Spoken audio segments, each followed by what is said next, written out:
I think it's better to think life and live life delusionally optimistic. A base jumper is clinging to a cliff after a stunt went terribly wrong in Arizona. It spun him around and angled him right into the cliff face. I'm hanging on this wall, not in the harness. I ungeared. I call it a oh crap jump.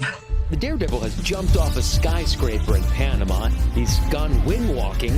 Now, folks might be asking the question, is he going to jump again? The answer is a definitive yes. What is up, guys? Welcome to Thoughtcast. My name is Sumedh. Today, we got my boy, Mr. Johnni DiJulius. Johnni DiJulius. Man, I can't even speak today. Appreciate you for being on, man. Thanks for having me. Big shout out to K&D for allowing us to use this amazing penthouse space to throw the podcast in. Really appreciate them. If you're in the Cleveland area, check them out. But Johnny, okay. Now, let me just start off with this. I actually did a lot of research on you. Yeah, okay, you do your homework. Yeah, I do my homework, right? There's a lot of cool stuff about you. I appreciate it. You do a lot of random things. Okay, so if I go to your Instagram and I look at your lifestyle is absolutely insane, by the way. Right? Thank you. It's like try to have fun. It looks cool, but it almost looks too cool. Where I'm like, do I want to do these things that he's doing? But I want to talk about your background with like wrestling. Yeah, I think absolutely. You're a big wrestler. So tell me a little bit about that. Tell me a little bit about how you got into wrestling. So how I got into wrestling. We getting deep right away, if that's all right. Yeah, let's do it. All right. So I was 5 or 6 years old. My mom my dad played baseball his whole life. He wanted me to play baseball. I like baseball. Baseball's great. He played in college, but I just had so much energy in like the winter time when there was no sports going on. I was obviously too fucking small to play basketball, right? Mm-hmm. So I had too much energy. They're like, okay, how can we burn this kid out and have him go to bed at night? So my mom brings me to my first ever wrestling practice, right? So I started wrestling. Ended up going to Walsh Jesuit, wrestled there, went to Ohio State, wrestled there. Side note, just because I said we're getting deep right away and we're already bringing up my mom, she brought me my first wrestling practice. Unfortunately, she passed away when I was 16, but I actually got her signature tattooed on the side that I get my hand raised in wrestling. So every win, I get to say what's up to my mama. That's awesome, man. So did you want to play other sports besides wrestling, or was like wrestling? No, I was really good, really young, right? Yeah. So it wasn't like I was playing a sport. I know it like sounds so casual, but it was like that was my life. I wanted to go to the Olympics when I was in 6th grade, right? Now, obviously, Olympic athletes, especially in wrestling, is ages 25 to 30, but that's where I was. There's certain awards when you're young, Wrestler of the Year, stuff like that. And I was like 6th grade, 7th grade, and under Wrestler of the Year. So I was good really young, and I almost took my approach to high school the same way as most people would take an approach to college, like getting recruited, looking for a high school specifically for wrestling, nothing else, stuff like that. So, yeah, I knew I was wrestling my whole life once I was, 8 years old. I like the discipline of fighting a lot. Like, I think that everyone should have a function. Do you watch MMA? Yes, I do. Word. Yeah. All right. So when I was younger, right, the reason I asked this is because my story, so I used to do jiu-jitsu a lot, right? Oh, no way. Yeah, for years. Uh-oh. I'm fucking up. No, you're good, dude. You're good. You got it? Do me a favor. Well, can you lower the temperature a little bit? Like a degree or two? This is going to burn us. We good. We back. See if that stays. Yeah, it's fine. Just take the thing. Just put it on the ground. You don't mind? Yeah, I don't care. All right. Shout out to Aquapana. So when I was younger, my father passed away when I was 12, right? Oh, wow. Okay, I'm so sorry to hear that. So, yeah, no, I appreciate it. And, dude, it's crazy. Not that it's a good thing. No, but it's something to vibe on for sure. 100%. Yeah. Because in the most messed up way, I wouldn't be the person I am today if it wasn't. I don't think I'd be as successful. I don't think I'd be as driven, as appreciative, as grateful. Kind of sounds messed up to say, but like. No, it's not messed up. Because I know what you mean. Because it's like you're not wishing for one or the other, but you're only left with the silver lining, so you might as well hone in on it. You know what I mean? 100%. So I 100% agree with that. And like people get weird about talking about, like, people say your mom jokes, right? It's a common thing. So if somebody, especially when you're younger, obviously not now, I'm 30, but it's like, oh, your mom, haha, and then they'll look at me and be like, oh, sorry. And it's almost like I don't like that because, as you know, people try to jump around the dad conversation. Yes, 100%. But talking about my mom keeps her alive, in spirit at least, right? So it's like, no, it's okay. You could say mom. Like, does anybody, you ever get this, like, hey, what's your parents do? And they say S. Oh, sorry, I didn't mean to say parents. Right. And then I get weird about it. It's like, motherfucker, it's fine. You could just talk just be normal. Because, it's funny. People will ask, like, what do your parents do? I'll be like, oh, my mom, researcher. What about your dad? He passed away. He was in research. Oh, I'm so sorry. You know how I say it? It's because I feel like this gets a better reaction I say, oh, he's with me in spirit. Or I'm sorry, she's with me in spirit. I always say it like that. And then they're like it's almost like a positive reaction other than like, oh, they died. Yeah. Oh, sorry. And now it's like, okay, they don't know where to go with the conversation. 100%, because you don't know. Some people don't know how to deal with that trauma, right? Right. Like, or how to like, oh, was he still upset about it? But honestly, it helped me become such a good person in the most messed up way, because we had to move when I was a kid. And Where were you living? I was living in New Jersey, right? We got this house I lived in New Jersey. Brunswick. That's crazy, man. I coached at Rutgers. Dude, Rutgers is crazy. Yeah. That's awesome, man. Small world. So I lived in Jersey, Marlton, South Jersey, right? Oh, so you're Cherry Hill. You're Taylorham? Yeah. Is that Taylorham or Pork Roll? I forget which it is up there. I'm not too sure what the geography. No. It's never mind. It's Jersey people will know this. Never mind. Go ahead. I lived in Jersey for a little bit. Well, I actually lived in Jersey for a little bit. Yeah. And then we moved to Maryland, Baltimore. Cherry Hill's almost Philly. Yeah, it's 20 minutes from Philly. Yeah. It's real close. Williamstown. I used to jump there a lot. A lot of skydiving. You've been everywhere, man. I try to. You were just in Iceland, right? Switzerland, or? No, I was in Switzerland Okay. and Italy last month, and then I just got back from Alaska. So a bunch of cold stuff. You like the cold lately. weather? I like anything, dog. That's yeah. I'm gonna get into that. I'm gonna get into that. Yeah, we'll But get into it. I Let's talk moved- about dead parents first. Go ahead. I moved to Baltimore, right? And then, dude, I got in a lot of fights when I was a kid. Look, Baltimore's turned. Dude, Yeah. so my mom worked all the time, like, because my father passed, had to make money, right? So she worked all the time, walked to school, dude, fights every day. Yeah. Like half the time. You were in East Baltimore, were you?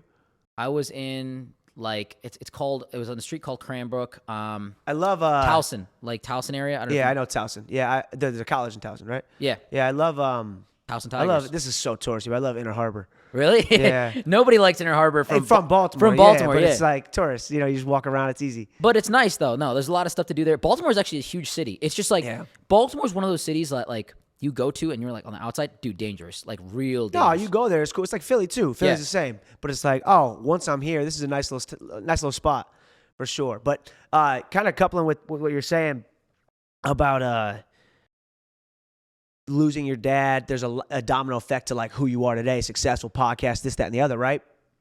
I have a whole thing about this. I call it the pothole theory. I don't know if you ever like seen when you did your homework. I talk about this a lot on podcasts. So basically for me, it's my corny, cheesy way of a silver lining, right? Are silver linings cheesy? Yeah. Are cliches cheesy? Yes. But do they lack truth? Absolutely not. They are true. That's why they're cliches, right?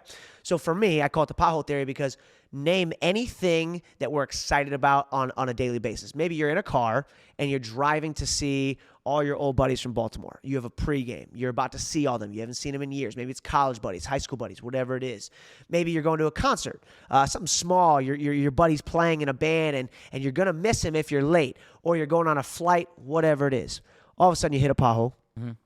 Obviously, I'm not the most manly guy in the world. I can't change a tire that fast. It'd probably take me 20, maybe 25 minutes, right? Mm-hmm. I have to pull 300 things out of the trunk, get the fucking tire out, all this good stuff, right?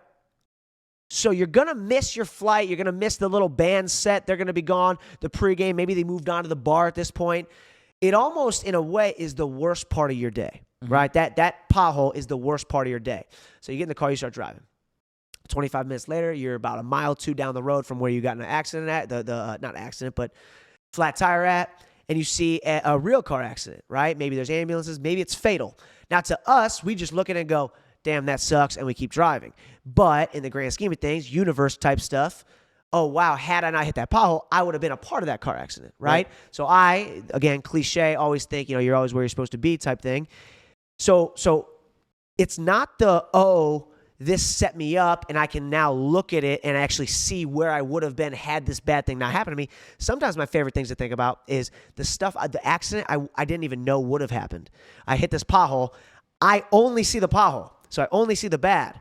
I don't realize it saved me from this car accident. So I like thinking about life like that. And, it's easy to make that about us, about ourselves. Like, okay, I hit this pothole. I'm always where I'm supposed to be. Then people ask me this question, well, what happens when you die? You're not where you're supposed to be, but you are. Because that means you only think about yourself. Mm. If I passed away, maybe it was where I'm supposed to be, because had I stayed alive, I would have, done something terrible down the road accidentally. I don't know, right? So, like, I like to think of life like that, and I think that there's a lot of potholes that set you up to where you're going. You know what I mean? Mm-hmm. Domino effect down the road. Would I rather have my mom than a silver lining? Of course, but that's all I have. You know what I mean? So might as well. I think it's better to think life and live life delusionally optimistic, in my opinion. That's a very good perspective. So you're making the best out of every single situation. Try to. I mean, it's hard. Yeah. Obviously, shit happens. You hit a pothole. You really wanted to go on a trip. It's like, fuck, I really wish I didn't hit that pothole. It's hard to know what the alternative would have been, but I like to think that the alternative that I have is better. Because I understand what you're saying, and it's a good thing, because if you preoccupy your mind with all the parallel universes that could have existed, you jump into this. It's like analysis paralysis. Like, okay, I could have had this, or I could have been early, and I could have seen Stacy there, and Stacy would have liked me, and then when we went to the bar. That's wild. Do you not know what that is? That's my mom's name, bro. Well, that is crazy. Stacy, what that the is crazy. Fuck? They're going to think we clickbaited By the way, shit. this is not. That's crazy. It's on my arm. That's crazy. That's crazy. That is hilarious, dude. That's not even my go-to name. Yeah. My go-to name for every example Megan. is Sarah or Mary. I say Megan for everything. That's hilarious, dude. I say Megan and Kevin. That's my guy. That is crazy. But it's like one of those things where I could have done this and I could have done that if I had. I actually was talking to a lady very recently. She was in a pageant, very successful, low-key up there in the runway pageants, right?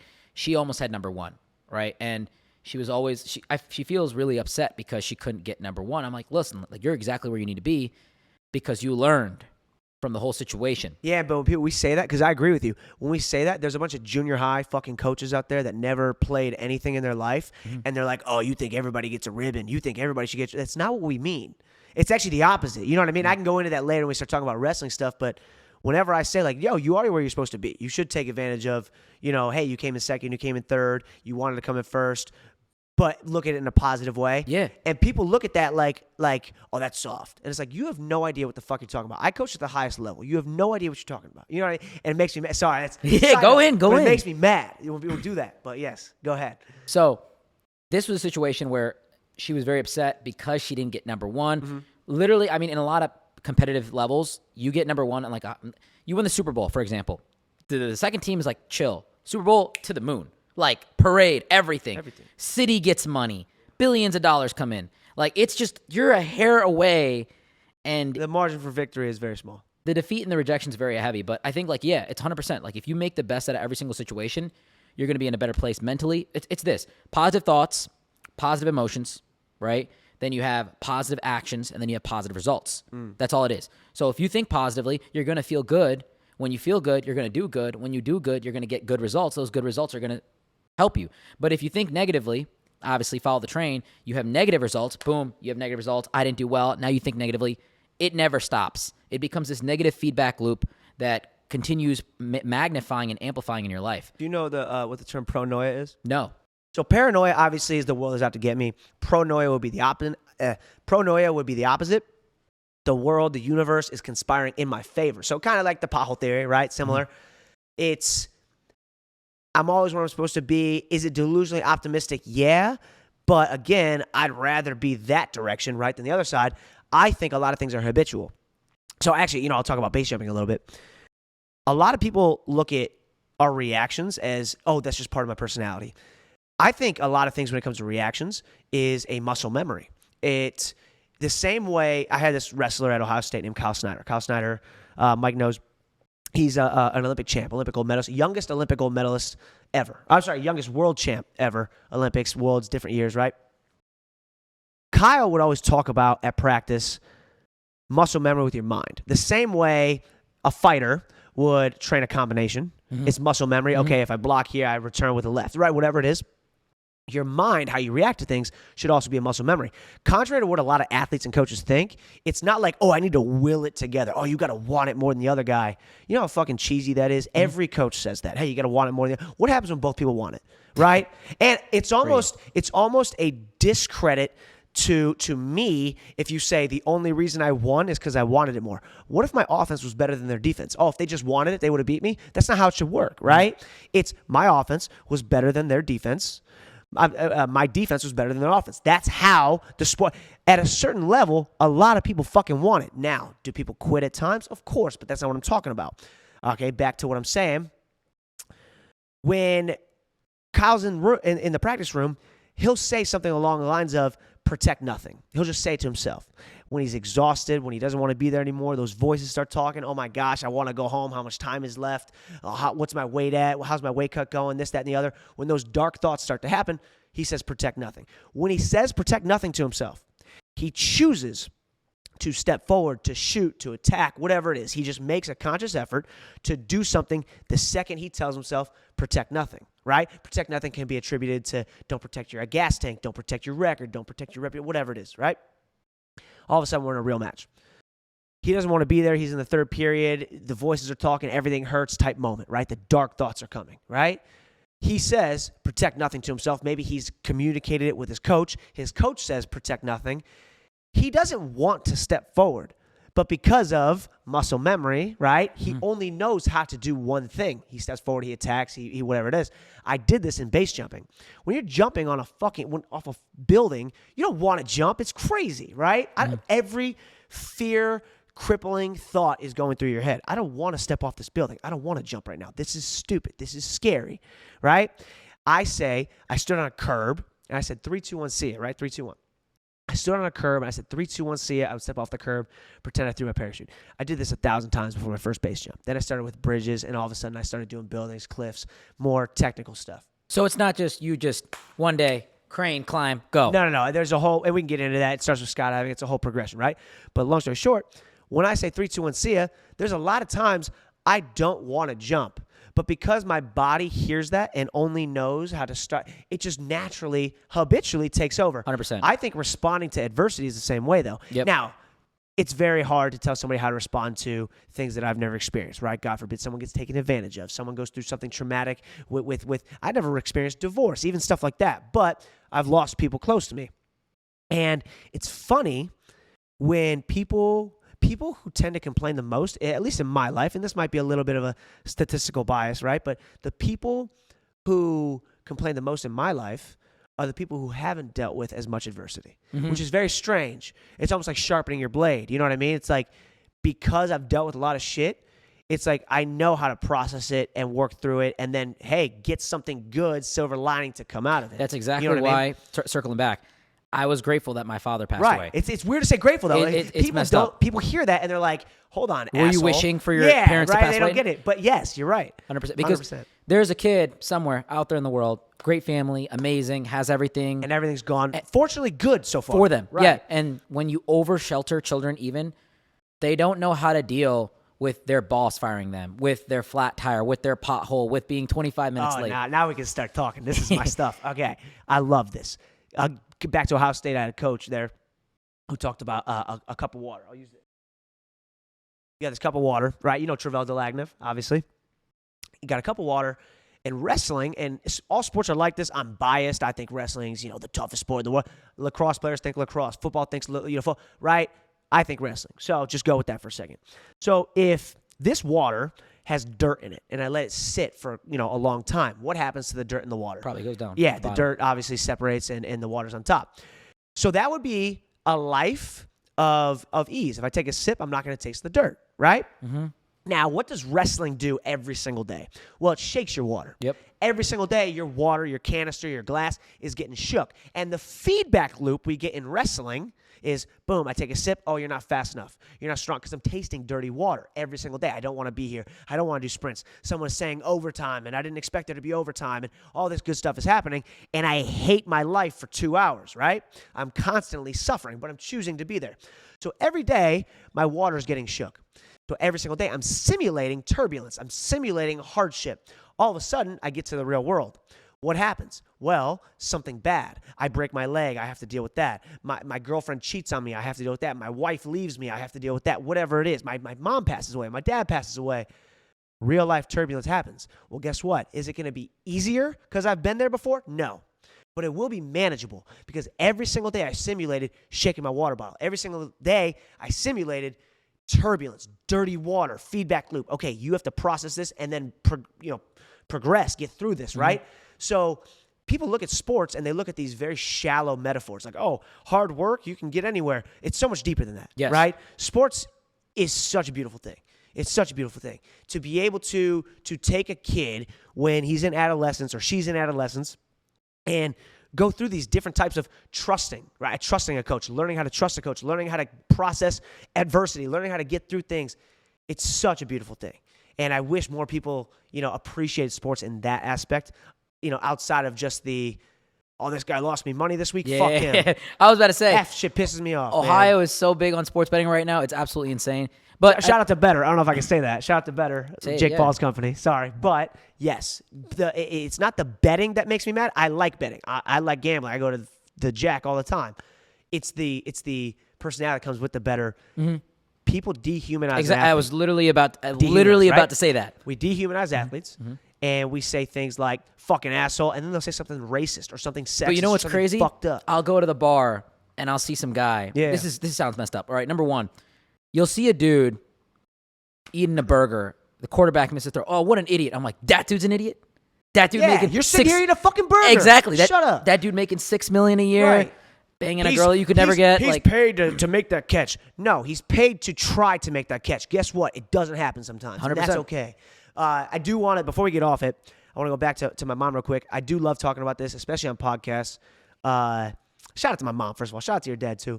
But what was your dad's name? Ramesh. Ramesh? Yeah. With an R. Starts with an R? Yeah. Ramesh? Mm-hmm. Hey, I'm assuming he's Indian as well? Yeah. Right, cool. Is your mom Indian? Yep. Oh, nice. So, okay. I like to talk about this. Tell me your favorite movie. Or a movie that you like. I'm a big movie person. I love The Lion King. Okay, give me the first. I already know what scene you're gonna. Yeah, dude, say. you already know. Yeah, it's the when he's talking to the monkey. Yep. Okay, what does he say? So, first thing, before I go to The Lion King, the reason I love The Lion King so much is because it literally is the story of someone that loses their father. True that. I remember watching The Lion. So I don't know why we put on a movie in after my father passed away. I was in school. At school, you watch Lion King? We watched The Lion King again. I've seen the movie before, and dude, it made me I was different. Hysterically crying. Yeah. And my science teacher's like, I didn't think he would have a reaction like this. Not in a bad way, but 13 years old. Yeah, dude, I just lost my dad. I was like, dude, because when he fell off the thing, and the scar, yeah. Oh, that part.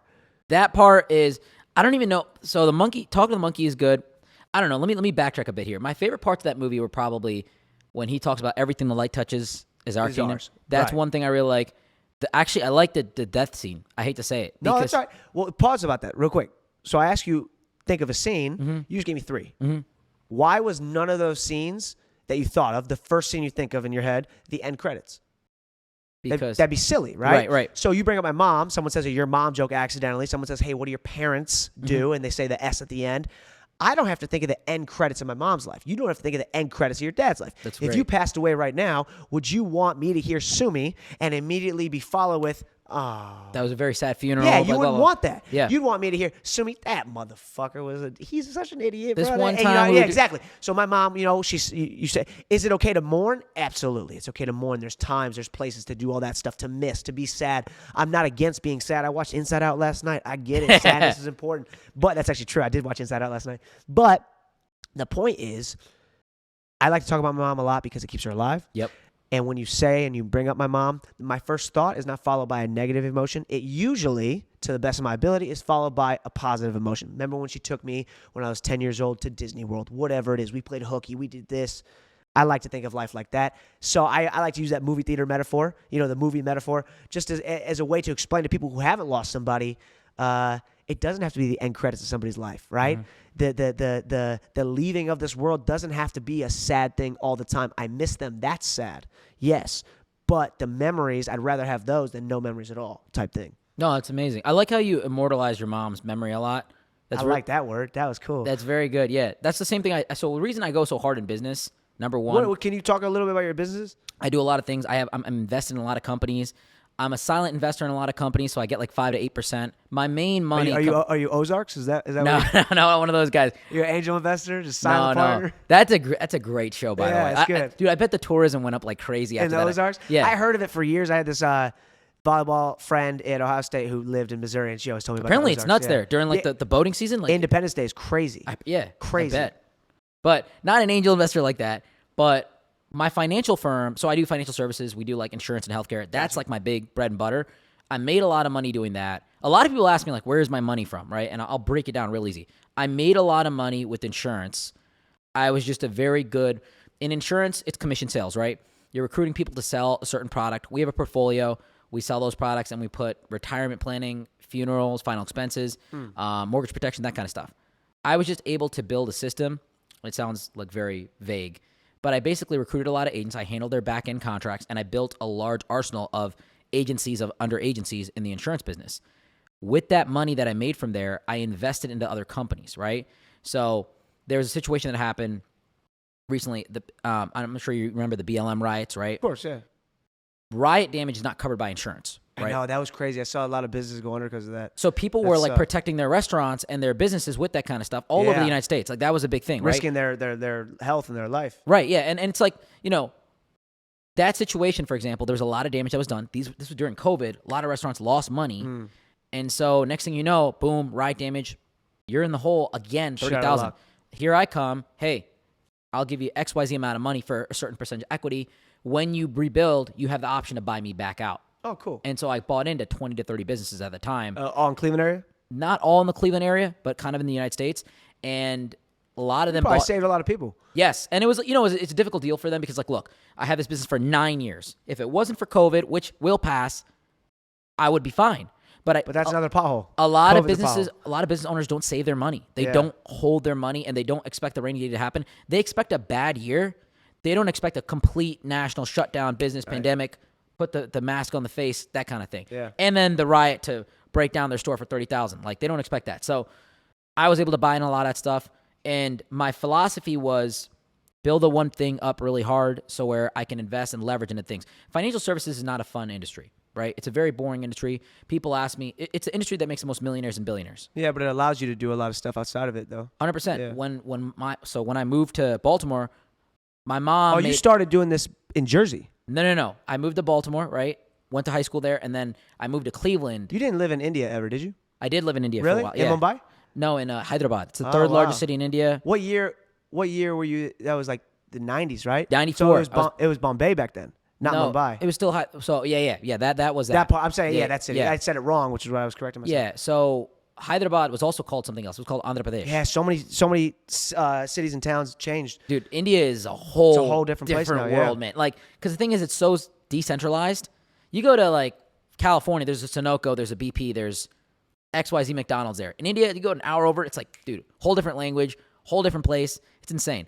But the big thing I was trying to say here was I want to immortalize my father's name by creating as many businesses as I can and by, like, having that's his son. Because in the Indian community, they don't refer to you by you. They refer to you by, like, this is his son. Interesting. That's kind of how it goes. Yeah. And that last name is a very powerful thing. It's so important in Indian culture. And that's why I go so hard in business because, number one, this complete side note, when my Indian culture and Hinduism, no shots at Hinduism here, it's honestly one of the best religions in the world. Are you Hindu? In a way. I'll tell you exactly why. Is that Krishna, right? There's a lot of gods in Hinduism, right? I thought Krishna was the main, but maybe not. There's a lot of Krishna is one of the main gods. There's a lot of different gods, but Hinduism is very adoptive of other religions, right? And one thing that Hinduism, the dark side of it, is when you become a widow, you are worthless in the traditional eye because you're a bad omen. So you're not invited to weddings, rituals, birthday. You're a leper. Yeah, basically. Yeah. The modern community is not like that. Like, they're like, whatever, you're a widow. Like, come over. It's fine. Spend some time with us. My mom's friend from college started inviting her over. She was Christian. Started inviting her over. Come to church with me. Come to Thanksgiving with me. Come over here with me. And that's how I started going to church way back in the day. And, like, I'll be honest with you, I was, like, not with it. Like, I was like, I don't need this. Like, the world's a terrible place. My father passed away. Like, you can't convince me otherwise. But honestly, the pastor was just such a good guy. But it was one of those things that, like, I wanted to become so successful that, like, I outdid the whole conspiracy. Like, now it's funny, right? Hopefully some Indian people that know my mom listen to this. Now they're nice to my mom because I'm making a little bit of money. I'm a son. I'm not married, right? I'm single. It's like a complete... She's not a bad omen. Exactly. Now, now she's getting invited places. Interesting. Which is weird because, first off, you're a citizen of the United States and you're Indian. Big up. Does she stay in Cleveland? She stays in Maryland. Oh, she's in Maryland right now? Nice. Yeah, so then you make a little bit of money.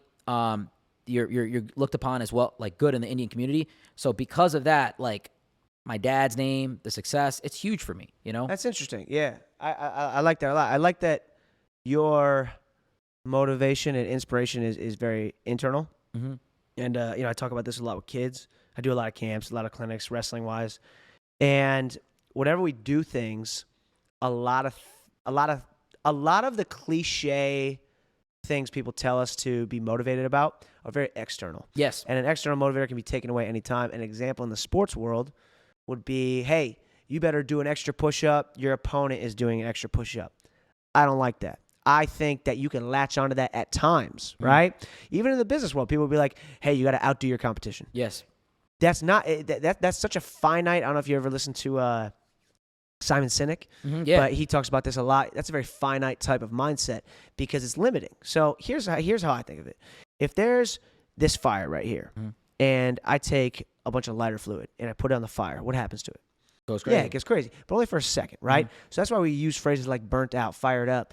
It can get an external motivator can get you fired up for a second. Yeah. Right? But it can never be your flame. So what's an internal motivator that can't be moved, right? Hey, you got to work out because your opponent down the street's working out. Well, what if that motherfucker dies? Should I still work out? Probably, right? Yep. So what's an internal motivator? Well, your dad, that's your love for him, your care for him, that's never going to leave. So I like when people have an internal motivator or an internal inspiration that is immobile, right? It's something that I can latch onto forever. Nothing can change this, right? Oh, I'm doing this because my dad's at practice today. Well, what if my dad doesn't come to practice today and doesn't watch? Right. Am I still going to do the extra rep? I probably should, Yeah. right? But if my only motivator is an external motivation, it's going to be really hard when I'm alone. That's some deep coaching You know what I mean? philosophy right Yeah, there. I do that with a lot of coaching That's crazy. stuff. But yeah, it's like to think about, inspiration, motivation like that, it's hard. It's hard for kids to grasp onto because it's so easy. You know why I got so into easy to do that. jiu-jitsu? So I was Because getting it's the fucking best. No, so when I got in a lot of fights, right, half the time kid would be beat up, half the time I'd be destroyed, right? I'm not a big guy, so it would be like street fights and stuff like that. I had two neighbors that were next to me, these two straight off the boat African kids. Dude, saved my life probably so many times. They were like legit, right? These guys would they lived right next door to me. They were like, get me out of bad situations. But I would get so angry. And one of my best friends in high school, his dad owned an MMA academy, a jiu-jitsu academy. One day he just grabbed me, just choked me, right? Yeah. And I was like, are you gi or no gi? No gi. Okay, good. So, Nice. so he choked me, and I was like, he's like, get angry. Go get angry. Go get mad.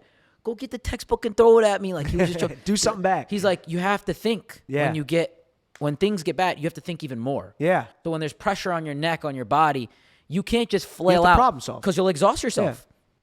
And he's like, the more you squirm, the more air you're gonna lose, Absolutely. and you have to focus on getting your hand under or something like that. So I mean, dude, that changed my life. That little moment right there, it's like one of those aha cliche movie moments where it's like, this makes a lot of sense, and that's why I loved MMA because there's some dudes that are like smaller than me, like not like they look like Mighty Mouse, respectfully like losers, and they would wreck me. Yeah, they would wreck me. What's the 19-year-old in the UFC right now? What's his name? He looks like Askren. No idea. Hopper. Okay. Chase. Yeah. Okay. Yeah, he looks like he's 12 years old and he's a killer. Dude, it's there's another thing with like wrestlers, right? Some wrestlers come off like wrestlers are strong. Like you guys are strong as hell. But the problem, like I've gone on the match with some wrestlers. We give our necks. You give your necks out. So we're very used to like the because you come on the side. Well, that and in wrestling and jiu-jitsu, it's very similar. There's a lot of similarities from the outside looking in. It looks the same. Obviously, the closer you get, the more differences there are. Our culture is a lot of grind, right? There's not many adult wrestling classes. Adult wrestling, hey, learn how to wrestle. But there is in jiu-jitsu. Tons. And everywhere. this isn't a slight to jiu-jitsu whatsoever. I love jiu-jitsu. I do jiu-jitsu. I love jiu-jitsu. But it is a little bit easier on the body in terms of impact because, okay, here's another example. If I poke you in the eye and we're doing jiu-jitsu, what do? Right away, we do this. Yeah.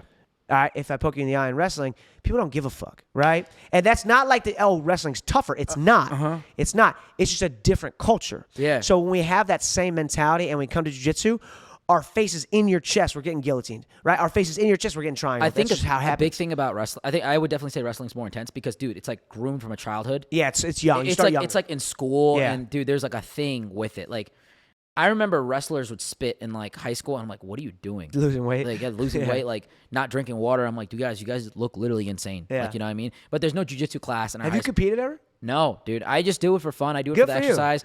And I don't know what I'd even rank as, but Yeah, I mean, you're no-gi, so yeah. But I mean, if you've been doing it for how many years? I've been doing it for a long time. I stopped during COVID, but I started what was it? When I was 13 years old. So 13. Yeah. So You're at least purple belt level. dude, it's been a long. Yeah. I've been doing it for a while. I love doing it, and I stopped during COVID, but I used to go like once a week Good up for here. you. Yeah, dude. Jiu-jitsu is. I like it for the physical. Because you never know what you're up against. There's a lot of critical thinking in it. Well, there's no.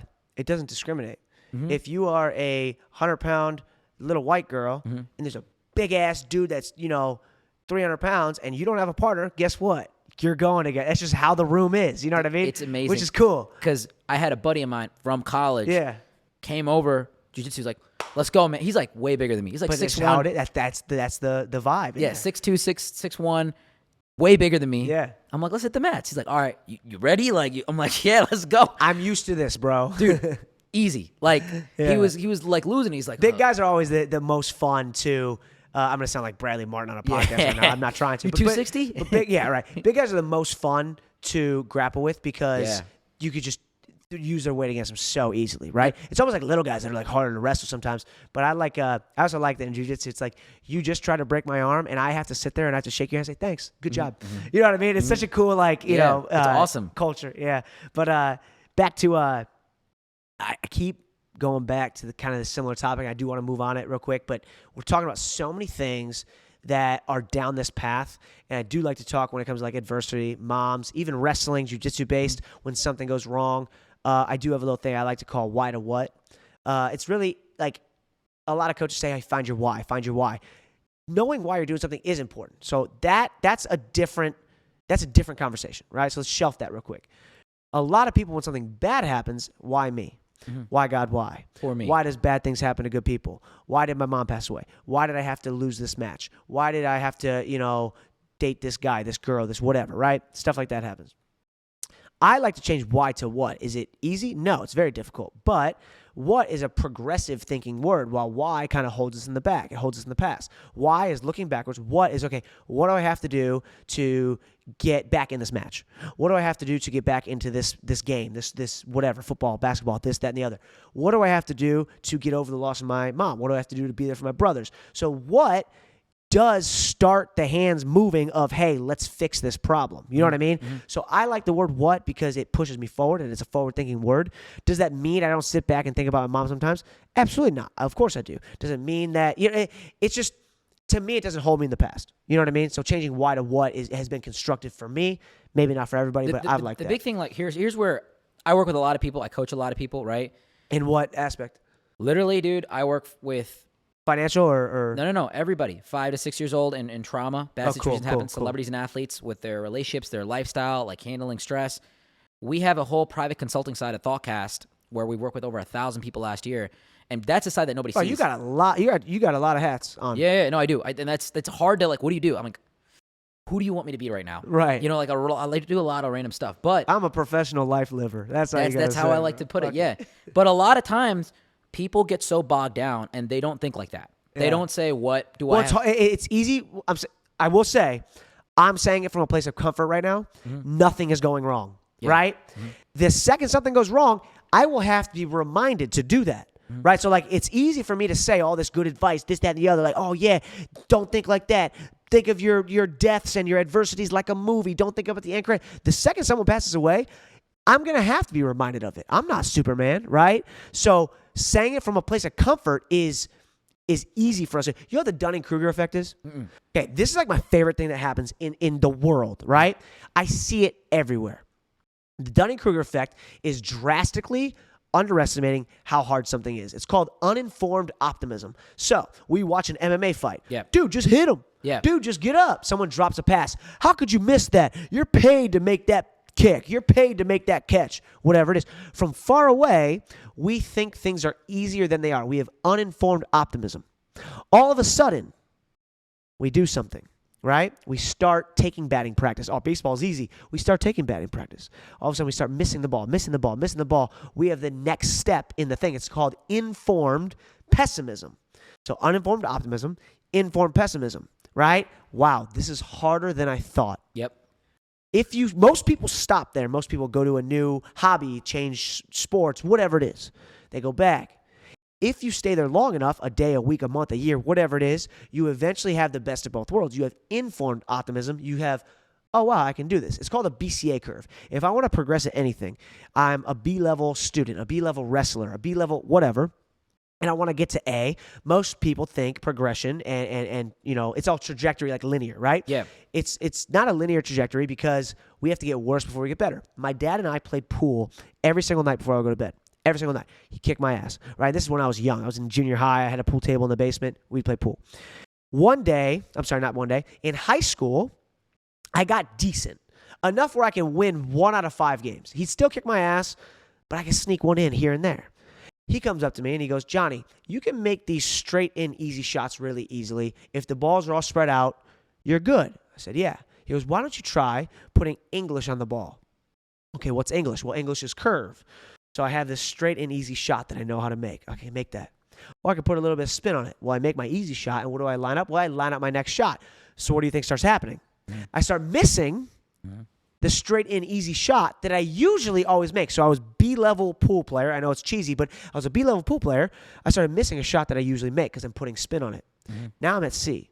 My dilemma is, do I keep putting spin on it, keep getting beat by more balls, keep losing more often, keep having my dad make fun of me, keep getting humiliated, and eventually maybe, hopefully get better, or do I go back to B and put no spin on the ball? Most people go back because it's comfortable. B, C, A. You have to get worse before you get better. So it's Dunning-Kruger and informative optimism and BCA curve and all this stuff. It all ties into comfort, right? I'm comfortable talking about how easy it would be to get over the loss of a parent. I'm comfortable right now talking about how easy it would be to fight MMA. I hear it with social media. Dude, people like, some TikTokers that are recent, Addison Rae, they blew up out of nowhere. They just shake their ass. We have no idea how long some of these people have tried doing things and they just popped out of nowhere. It's crazy. We have no idea. It's crazy. So yeah. for us to sit here in a total place of comfort and say, I could do that, you have no fucking, it's Dunning-Kruger effect. You have no fucking idea how hard things actually are until discomfort is introduced. Then you'll know. A lot of people are scared to get uncomfortable. A lot of people don't like it.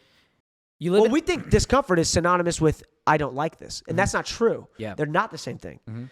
I hate sprints. I love wrestling. Sprints make me want to quit. I love wrestling, right? But discomfort comes in different shapes and sizes. If I don't like sprints and all of a sudden one day I'm thinking like, I don't think I should wrestle anymore. I don't like cutting weight. I don't like sprints. I don't like, this hurts. We think all of a sudden, should I quit? Discomfort comes in boredom. Discomfort comes in, I don't feel fulfilled. Discomfort doesn't just come in physical, right? So trying to avoid discomfort will only cause more discomfort. It's not the discomfort that should make you quit whatever it is you're doing. It's, do I actually like this thing? If you don't like it, that's fine. But the discomfort will come in like a very sneaky way and make you think, hey, you shouldn't be doing this. But no, you probably should be, Let me ask you a question. I'm asking this so for I'm going to run on sentences too. I get fired up about this shit. No, you're good. You're good. I get so fired up. Yeah, fired up. Right, yeah, exactly. Lighter fluid right now. Do you spend a lot of time alone? Fuck yeah. Okay. All my trips are alone. Okay. I've traveled to like 30 different countries alone. Okay. That stop right there. That is scary for it. And I love that because I think one of the biggest discomforts that we have in today's world, stimulation, social media, everything. Yeah. We're sitting on the toilet watching someone live their best life. How are you not going to be depressed and envious of it? Because when you check your phone, you're not like, you're not midway having sex with a hot girl. You're not midway like on a roller coaster. It's comparison usually. Going through social media. Yeah. It's like when you're bored, when you're lounging, when you're at home, when you're cooking. It's like you look at people's highlight reels of their life and you start to, and it's when you're bored. And then you get upset because you're bored. Well, I think also, sorry, I don't want to cut you off, but I think that's the reactive thing a lot of people, I'm guilty of it. I'm not, numb to this. I think that's the muscle memory I was talking about earlier with the reaction. I've tried my best to see something good on social media. Someone that I have always felt competitive with is doing well, or someone that, is that whatever it is. I've tried my best to have the reaction of, that's awesome. That has no effect on me. That's awesome. And have a positive reaction. Now, have I been like, that motherfucker fucking just wish they would have one weekend where they're not going out? Like, Of course I've had those thoughts, right? But I think if I try to have a positive reaction enough, that muscle memory thing will hopefully take over, and I'll always have that positive reaction, right? But it's easier said than done. The big thing is, a lot of people don't really try to be bored. For example, financial services. I talk about sales industries, right? Like real estate, 3-bedroom, 2-bath. You can imagine it. Selling a Ferrari, you can imagine it. Solar panels, you can imagine it. But like Index Universal Life, it's like, what is that? This is numbers. This is nonsense. Excel sheets. Exactly. Yeah. So like that's why I do the most boring thing, because I know the most boring thing will bring me the greatest result of delayed gratification, and I stick to doing boring things. And so what you were saying is like you want the beach body. You love wrestling. You love being fit and walking on the beach and having everybody look at you, but you hate sprints and you hate working out. It's like a lot of people, I think the problem is in today's society, they don't like being bored. They hate being bored. Well, that they focus on the wrong part. They focus on the beach body. They don't focus on the present, right? That's why I wear this, right? No tomorrow. It's, I'm climbing a mountain. If I only look at the peak, it'll never get closer. What's the most important part of the climb? The next step forward. Okay. That's it. Now, sometimes those steps are going to have to go down because I had an avalanche, push back, whatever it is. Sometimes they'll go forward, whatever, but they're always forward, right? So this goes back to the corny, you've heard this probably when you were young, how do you eat an elephant? Have you ever heard that? No. So an elephant is an overwhelming obstacle. Get Yeah. straight A's. Ask, if there's kids listening, ask, the hottest cheerleader out to prom, Right. whatever, right? Win a state title, open a business, any obstacle. It's bite by bite. Yeah. So what does a bite represent? Well, a bite represents a controllable, right? And we've heard the phrase, control the controllables, don't worry about what you can't control. But let's talk about it for a second. Let's go into that cliche. If you go a little bit deeper in that cliche, it opens up a lot of things. In wrestling, what makes me the most nervous? Well, the other kid's record. That's scary. Who's in their corner? It's a legendary coach. That's scary. Size of the crowd. That's scary. He beat me last time we wrestled. That's scary. That causes me stress. That causes me anxiety. I don't want to lose, right? Well, if I only focus on the controllables, all of a sudden half the elephant is eaten. Well, okay, put my anklet on. Okay, check in at the table. Okay, eat right. That's controllable. Okay, make my bed in the morning. That's controllable. Okay, brush my fucking teeth. That's controllable. Okay, get to practice on time. That's controllable. All of a sudden, you're 50% of the way of being a state champ, of beating that kid, of getting straight A's, whatever it is, because you're only focusing on the thing in front of you.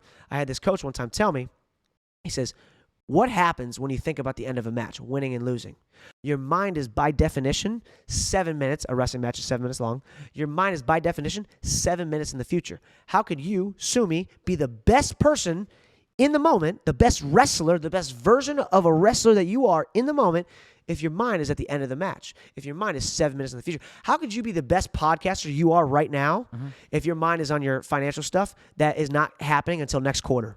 If you're stressing about that, you couldn't be here right now. So I think that when it comes to boredom, people don't know how to be present. The reason people are bored is because they're not present. 100%. I'm not bored because I'm usually if you're bored, you're boring. You know what I mean? Like I'm here right now. I'm not thinking about the trip in 6 months that I saved up all this money for and I can finally go to Florida and get a detachment from this 9-to-5 lifestyle. No, I'm not thinking about that. You know why? Because I'm right here right now. I'm sitting here watching fucking Breaking Bad and I'm just here. I'm here. I like it, right? Whatever I'm doing. Being present, I think, is the most important thing to cripple boredom, in my opinion. Sorry, I keep going on run on No, you're good. You're good. A lot of people don't know how to deal with boredom in today's world. A lot of people are very stimulation heavy. And the big thing I'll say is, like, even in, like, we look at, like, relationships, for example. When you're dating somebody, you're creating this future with them. I'm going to marry her. I'm going to be with her. We're going to have kids, blah, blah. And then when the relationship goes bad, it messes you up because now the future of what you guys created, ruined. The past memories of what you've had, murkied. Would she even love me back then? All these trips. Breaking Bad, watching Breaking Bad with her. Now it's like a trigger for the trauma. Yeah, and you said that about Lion King. Yep, and it's funny. Now you have to be forced to be in the present. My question to you is this. A lot of people, do you think a lot of fear comes from being bored, or where do you think like the fear comes from? Because I think the most fear comes from emphasizing and overthinking outcomes, which in turn leads to an uncontrollable. Which is really extrapolating the future on, if I jump, I might die. Right, I might get all that sick. stuff, yeah. If I ask this girl out, she might reject me, right? Even that, So small. when we're coaching people, right? Typically when I'm coaching people, I'm trying to encourage them to make a step that they're not comfortable with doing. They 99% of the time when I'm coaching someone, they know what to do. They know. Yeah, you know the answer. Yeah, and that's you know the answer. And they just don't want to Right. do it. It's like, this guy cheated on me, or this business is not doing well, and I really love this business, or I love this car so much, but financially I'm not there to afford it. And it's like, get rid of the car. And so now I have to translate it in a way that's digestible for them, Because you have to package it. Right. Yeah. Because different people get coached at different levels. Some people can handle the hard coaching. Some people have to kind of be baby through the process. My question to you, big thing here is, you take massive. People will categorize them as risks, like the things that you do. Oh yeah, we haven't talked about this yet. Yeah, I forgot. So one look, just a glimpse at your social media is like, this guy there's something wrong with him. Yeah, right. Everybody says that. Right. That's the first thing that like I'm coming from the outsider's perspective. Why in the world would you jump off a plane? It's a massive risk, but a lot of times in life, risk actually gets you. the reward. The reason I have so much success in business is because I take a lot of risks, dude. I say what I need to say. I don't I push the envelope in everything that I do because I need to do. I only have one life, dude. It's like fucking hell yeah. And it's one of these things that people take that thing YOLO. You only have one life. Go out to the club, party, drink. It's the opposite for me. You only have one life. Sit in, lock in, work, kill your 20s, right, and then just be. You're a worker, man. that's how you grind. You get after it. 100%. But how do you take the risk? Okay, so for me, do you know what the arrival fallacy is? No, I'm learning a lot of stuff. So the arrival fallacy is one of my favorite things. A lot of people think if we attain an outcome that we really wanted, we'll have everlasting happiness. For example, I want to be a millionaire. I want to be a millionaire. I want to be a millionaire.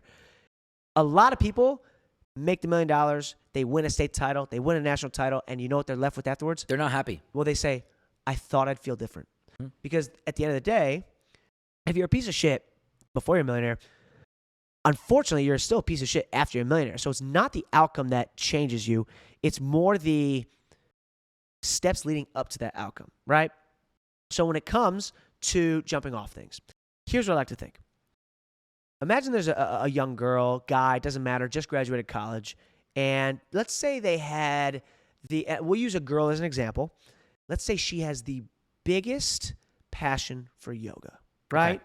Biggest passion. One day she wants to teach it. She wants to open her own studio, make it like a Soul Cycle, but for yoga, right? Like I'm going to have so many people in here, different people teaching different types of yoga, this, that, and the other. She wants to open yoga. But you know what?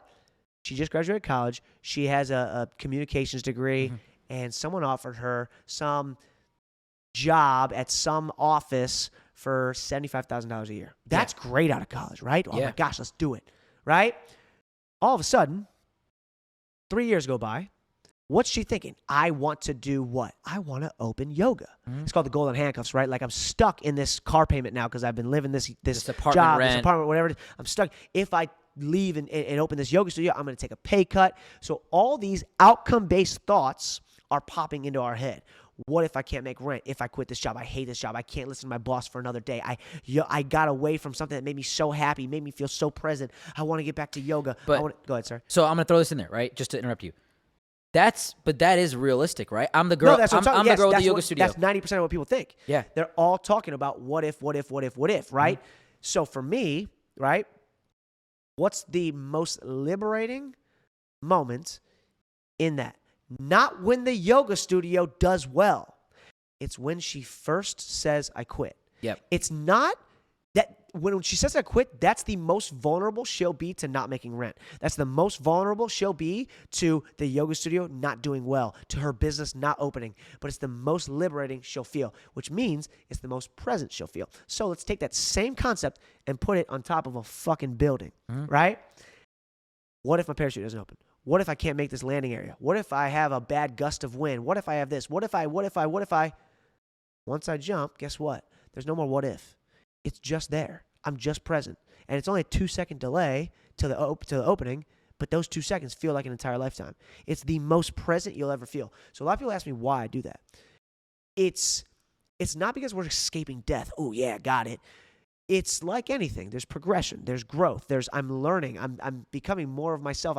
I'm trying to chase these present moments more often the older I get in life because I learn a lot about who I am. You know what I mean? So, using that girl as an example, the consequences of her taking that risk of saying I quit to her job that she hates.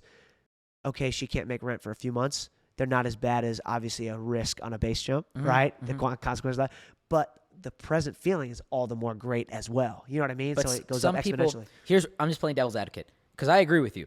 But some people are like, if I don't make rent for a few months, it's okay. It just goes back into the process of overthinking. If I don't pay rent, then I'm not going to have a place to live. then I'm going to be like homeless, and then being homeless sucks, like blah, blah, blah. It's like a lot of people don't step out of the toxic relationship. A lot of people don't jump out of the job and open the yoga studio. They struggle with the idea of risk. Play it safe. They want to play safe. Yeah.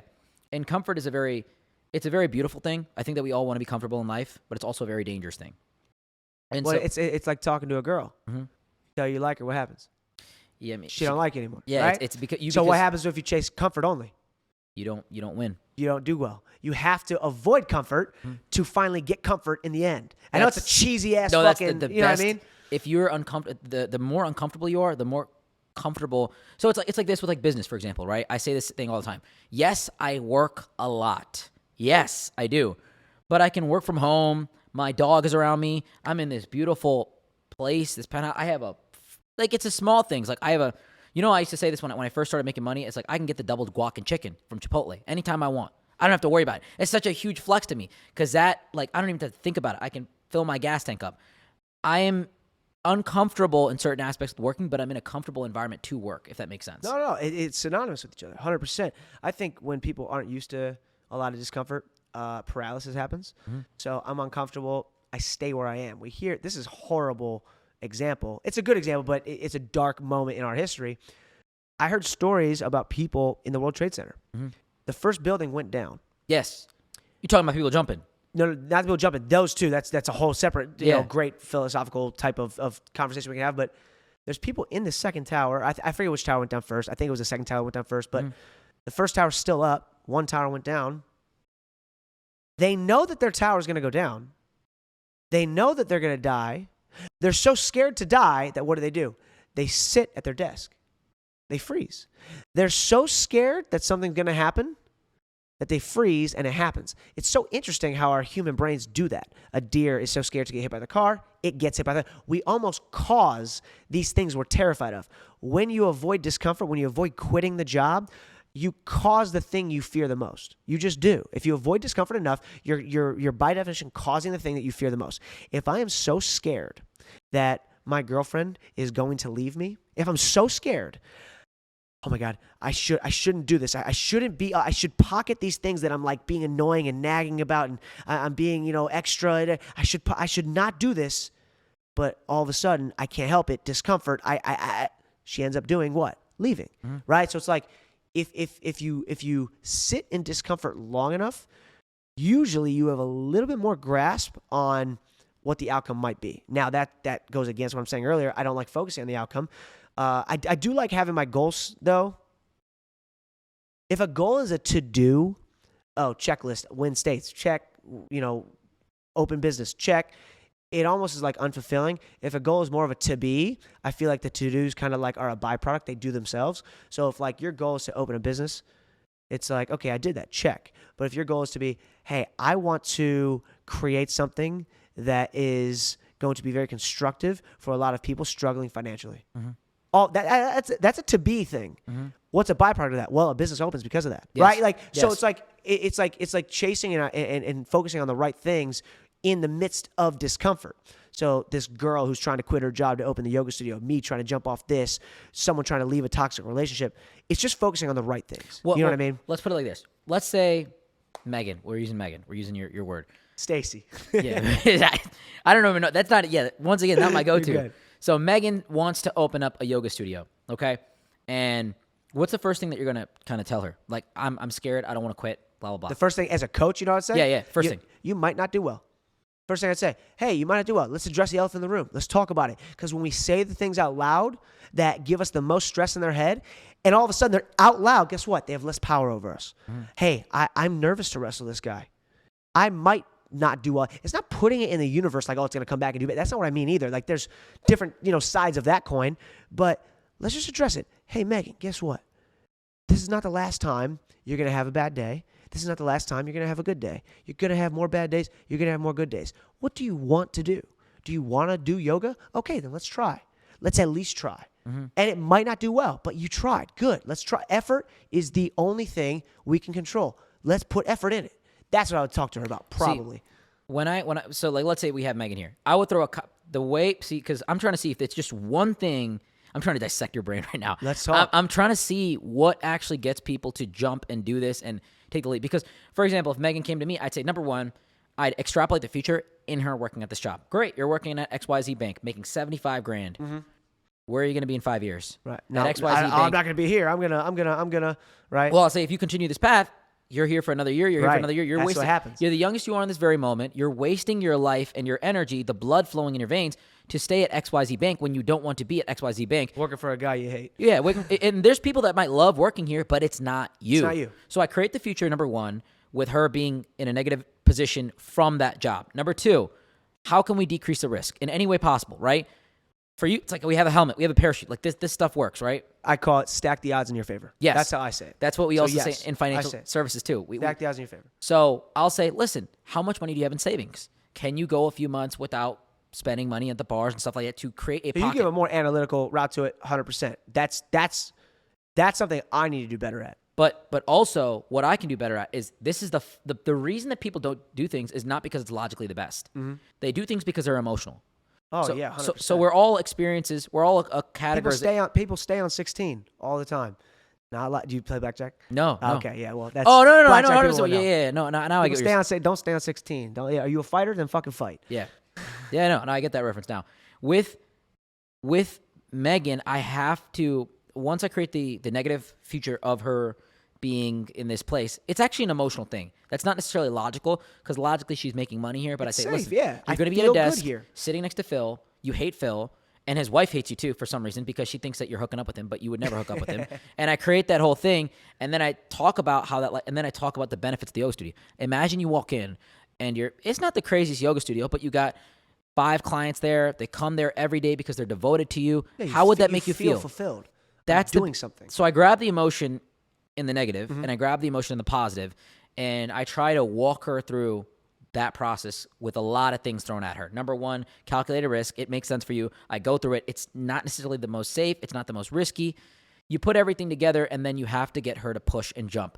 This is where people stop. At the jump? Yep. Yeah. Well, I think what you're getting at, what you're trying to get me to get to. That's where I bring is- you in. Like, go, right. Well, get her. people think that part, yes, but people think that the jumping and my kind of risk is reckless. Mm-hmm. And like I would just tell Megan, like, dude, just fucking quit. Don't even think about it. Just don't. No tomorrow. Just go. Right? That's not what I would say either. Here's the best metaphor for a base jumper. If me and you are base jumpers, base jump mentality, right? Right. And we rob a bank. And we get in the car and we're driving down the street and we're high speed chase. And I turned and looked at you and said, put a fucking seatbelt on. Mm-hmm. Be like, dude, we just robbed a bank. Yeah, like, why do you right. care? That's how base jumpers think. It's not just like, hey, dude, like, let's just do wheelies and stand on bikes and just, it's not reckless like that. Is the action itself dangerous? Yes. Does it have inherent risk? Absolutely. Probably the worst type of extreme sport there is. But every single person that I know in the base jump community is so meticulous, is so careful with what they do. If they don't like something, I'll walk down. Hey, I don't need to jump today. The building's not going anywhere. The cliff's not going anywhere. I walk down stuff all the time. We try to stack the odds in our favor as much as we can. There's a part of me that I struggle with that does feel selfish doing it, because I don't look at death the same way as a lot of people do, but other people do. That's the thing. How do you look at death? Because I look at death very. Go ahead. I want to hear the fucking yours. Spartans, bro. I'm going into like a great. You know, it happens to everybody. Dude, if I die, I die. Yeah, That's it happens the- to everybody. But it doesn't mean like I'm trying to do it recklessly, right? So I look at it more sad. I don't know if that's the right vocabulary, but I look at it to be sadder if you live a life that you extremely dislike. Mhm. Not necessarily not jumping off things, avoid it, but like you're not yourself. If you're constantly not yourself, you don't have that human spirit. People talk about health all the time. Yep. Hey, I got to eat well. I got to work out. I got to work on my mental stuff. You have to feed your human spirit too. Book a last-second trip to Florida. I promise it's okay. You might not make rent next month. It's not that reckless. You can do it. You could just say, hey, I'm going to fucking Miami for 2 days. It'll be okay, right? Like, it's okay to feed your human. And I'm not saying, like, if there's a spectrum. Go ahead, What sorry. you're saying is good, because you're talking about feeding the functional mentality. This is, I agree here 100%, because number one, I'm able to function very well because I have a positive mental state. Mm-hmm. There are guys that are taller than me, stronger than me, probably even more. You could choke them out, though. Yeah, a little bit. Get my hand in there. Right. I love working with tall guys because they got a longer Long neck. You can neck. slide in. totally off topic. But the big thing is, if you're able to get in a positive mental state, if Megan is in a positive mental state, she's able to do more. Same thing. She gets more done. She's more productive. Yeah, the thing you said at the beginning. And then it just kind of creates the feedback loop for her. But the big problem is, Megan, it just like doesn't want to. Here's one thing I want to ask too. When you count backwards, right? I said 3, 2, 1. Yeah. But So you want to know something weird? go for it. My mom died on 3, 2, 1, March 21st. And I always say, all base jumpers say 3, 2, 1, see ya. It's a very common phrase, but it's interesting that I kind of say her on every jump as well. It's cool. Yeah. But yeah, it's side note. Go ahead. That's crazy. That's deep. Yeah. But why do you count backwards? Like that's why you do it right there. It's just a countdown. It's just like something that we were trained to do. Not trained. It's a weird thing to say, but taught to do. Do you know anybody that counts forwards? Like Yeah, people do. I've done it. Okay. Hey, 1, 2, 3, go. I've done that. Really? Yeah. Yeah, definitely. Do you think it has any impact at all? Like 3, 2, 1 going down or up, like positive, negative. Do you need that mentality, like that countdown to do it? I count down in the shower. I say 3, 2, 1, see ya for everything in my life. I'm not joking. Really? I hate getting out of the shower because I know I'm about to be hit by cold. It's so comfortable. It's so warm. The second I say 3, 2, 1, see ya, I turn it off. I don't hesitate. It's not like, okay, 1 more minute. Okay, 30 more seconds, 30 more seconds. I don't do that. It's 3, 2, 1, see ya. Boom, turn it off, go. Anytime I need to act, I say 3, 2, 1, see ya. So anytime. If you have recommendation for somebody, create like a mantra almost, like a little saying to, because I do the same thing. I don't know if you read the book Mel Robbins, like 5-second rule. Mm-hmm. It's very like the I don't want to boil the book down in a second, but she's like, if you were trying to do something, count down 5, 4, 3, 2, 1, go. Oh, she has something like that in there? Yes. Oh, cool. It's like there's a lot of science to it. Like That's cool. Insane amount of science to it. And it's just like 5, 4, 3, 2, 1, go. Very cool. It's called the 5-second rule. And dude, that I don't want to say it's cool when I mean, this is like the ego part of me kind of feeding a little bit, but it's cool when everybody has had this feeling. We do things naturally that people have dissected and talked about like on a psychological level. Right. I like that. Like something you do really well is Ford. You know what Ford is? It's an acronym. Mm-hmm. Whenever you're talking to somebody, family, occupation, recreation, dreams. Mm-hmm. You Ford everybody. But nobody ever taught you how to talk to somebody. Nobody's like, hey man, when you're sitting in the car and you don't really know what to talk about with some stranger, an Uber driver, Ford, F-O-R-D. You probably do it naturally. Mm-hmm. You're probably like, hey man, where are you from? Oh, no way, you're from Asia? I was born in India. That's pretty cool. What part of Asia? Oh, da, da, da. And you like naturally Ford. Mm-hmm. Some people don't know how to do that. So I always think it's cool when people can say something that we naturally do, like without having the science side of it. Because it verifies your process. Like, oh shit, my shit's dope. I patented this. Yeah. No, but I think a lot of people can benefit from that kind of mentality. Just do it, right? Nike's like tagline, everything. Do it, yeah. If you just commit to a process, you'd be surprised at how successful. Like this is the thing when guys are trying to ask out girls. They're like, how do I go up to a pretty girl? Number one, do it. It's like act. You know what I tell them to do? Start taking cold showers. Like I don't know if you've ever taken like an ice cold shower. What's the correlation? Because look, you're 1, 2, 3. You're getting in something that is very uncomfortable. Yeah. It's very stressful. Oh, that's it's so good. Not fun. I love that. The first 30 to 40 seconds are typically miserable, but afterwards you feel like amazing. Wait, that's awesome. I really like that. As just for not even just with asking out girls, just anything. Really anything. And guys, like I want to go pick up more.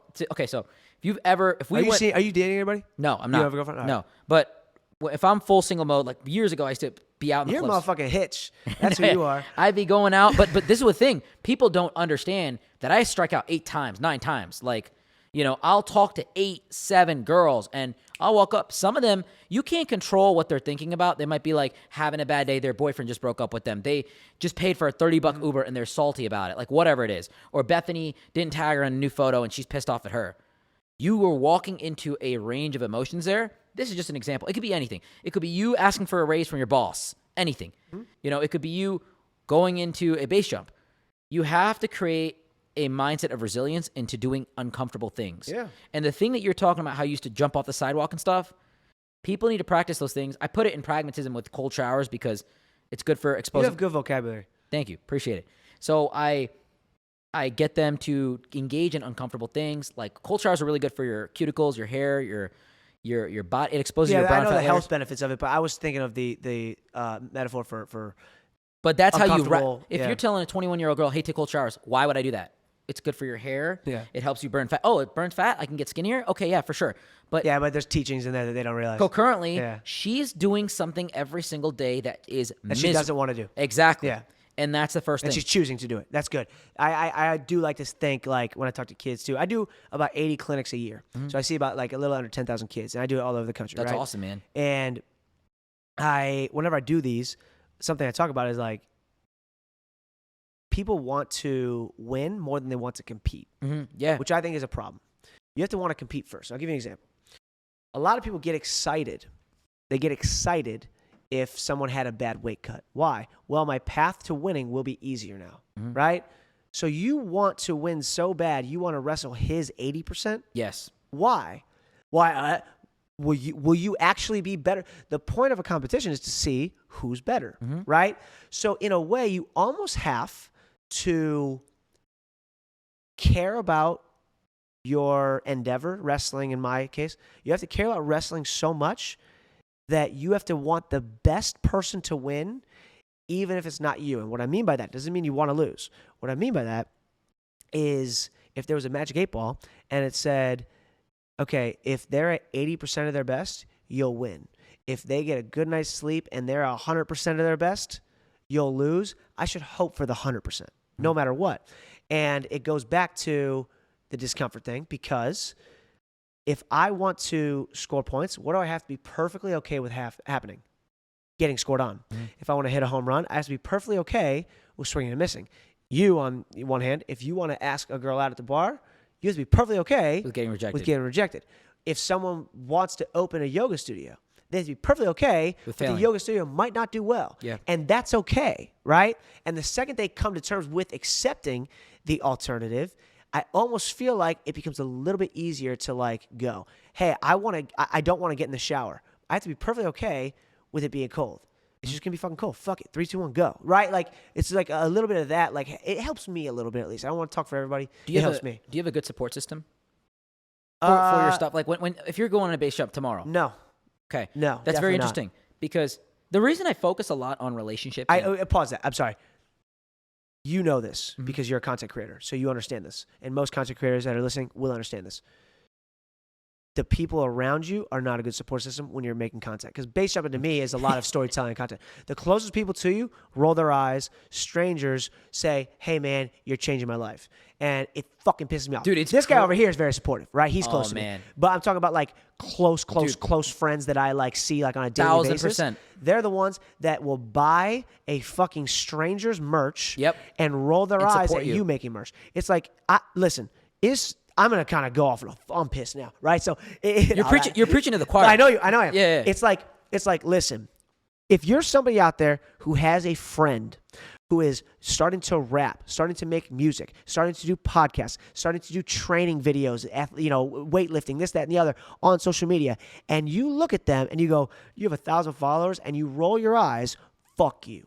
Honestly, fuck you. You're a loser because you have no idea what a small little like or a comment could do to push them to a For You page to get them a little bit of money that all of a sudden they can start doing this more often and eventually get them to a full-time thing.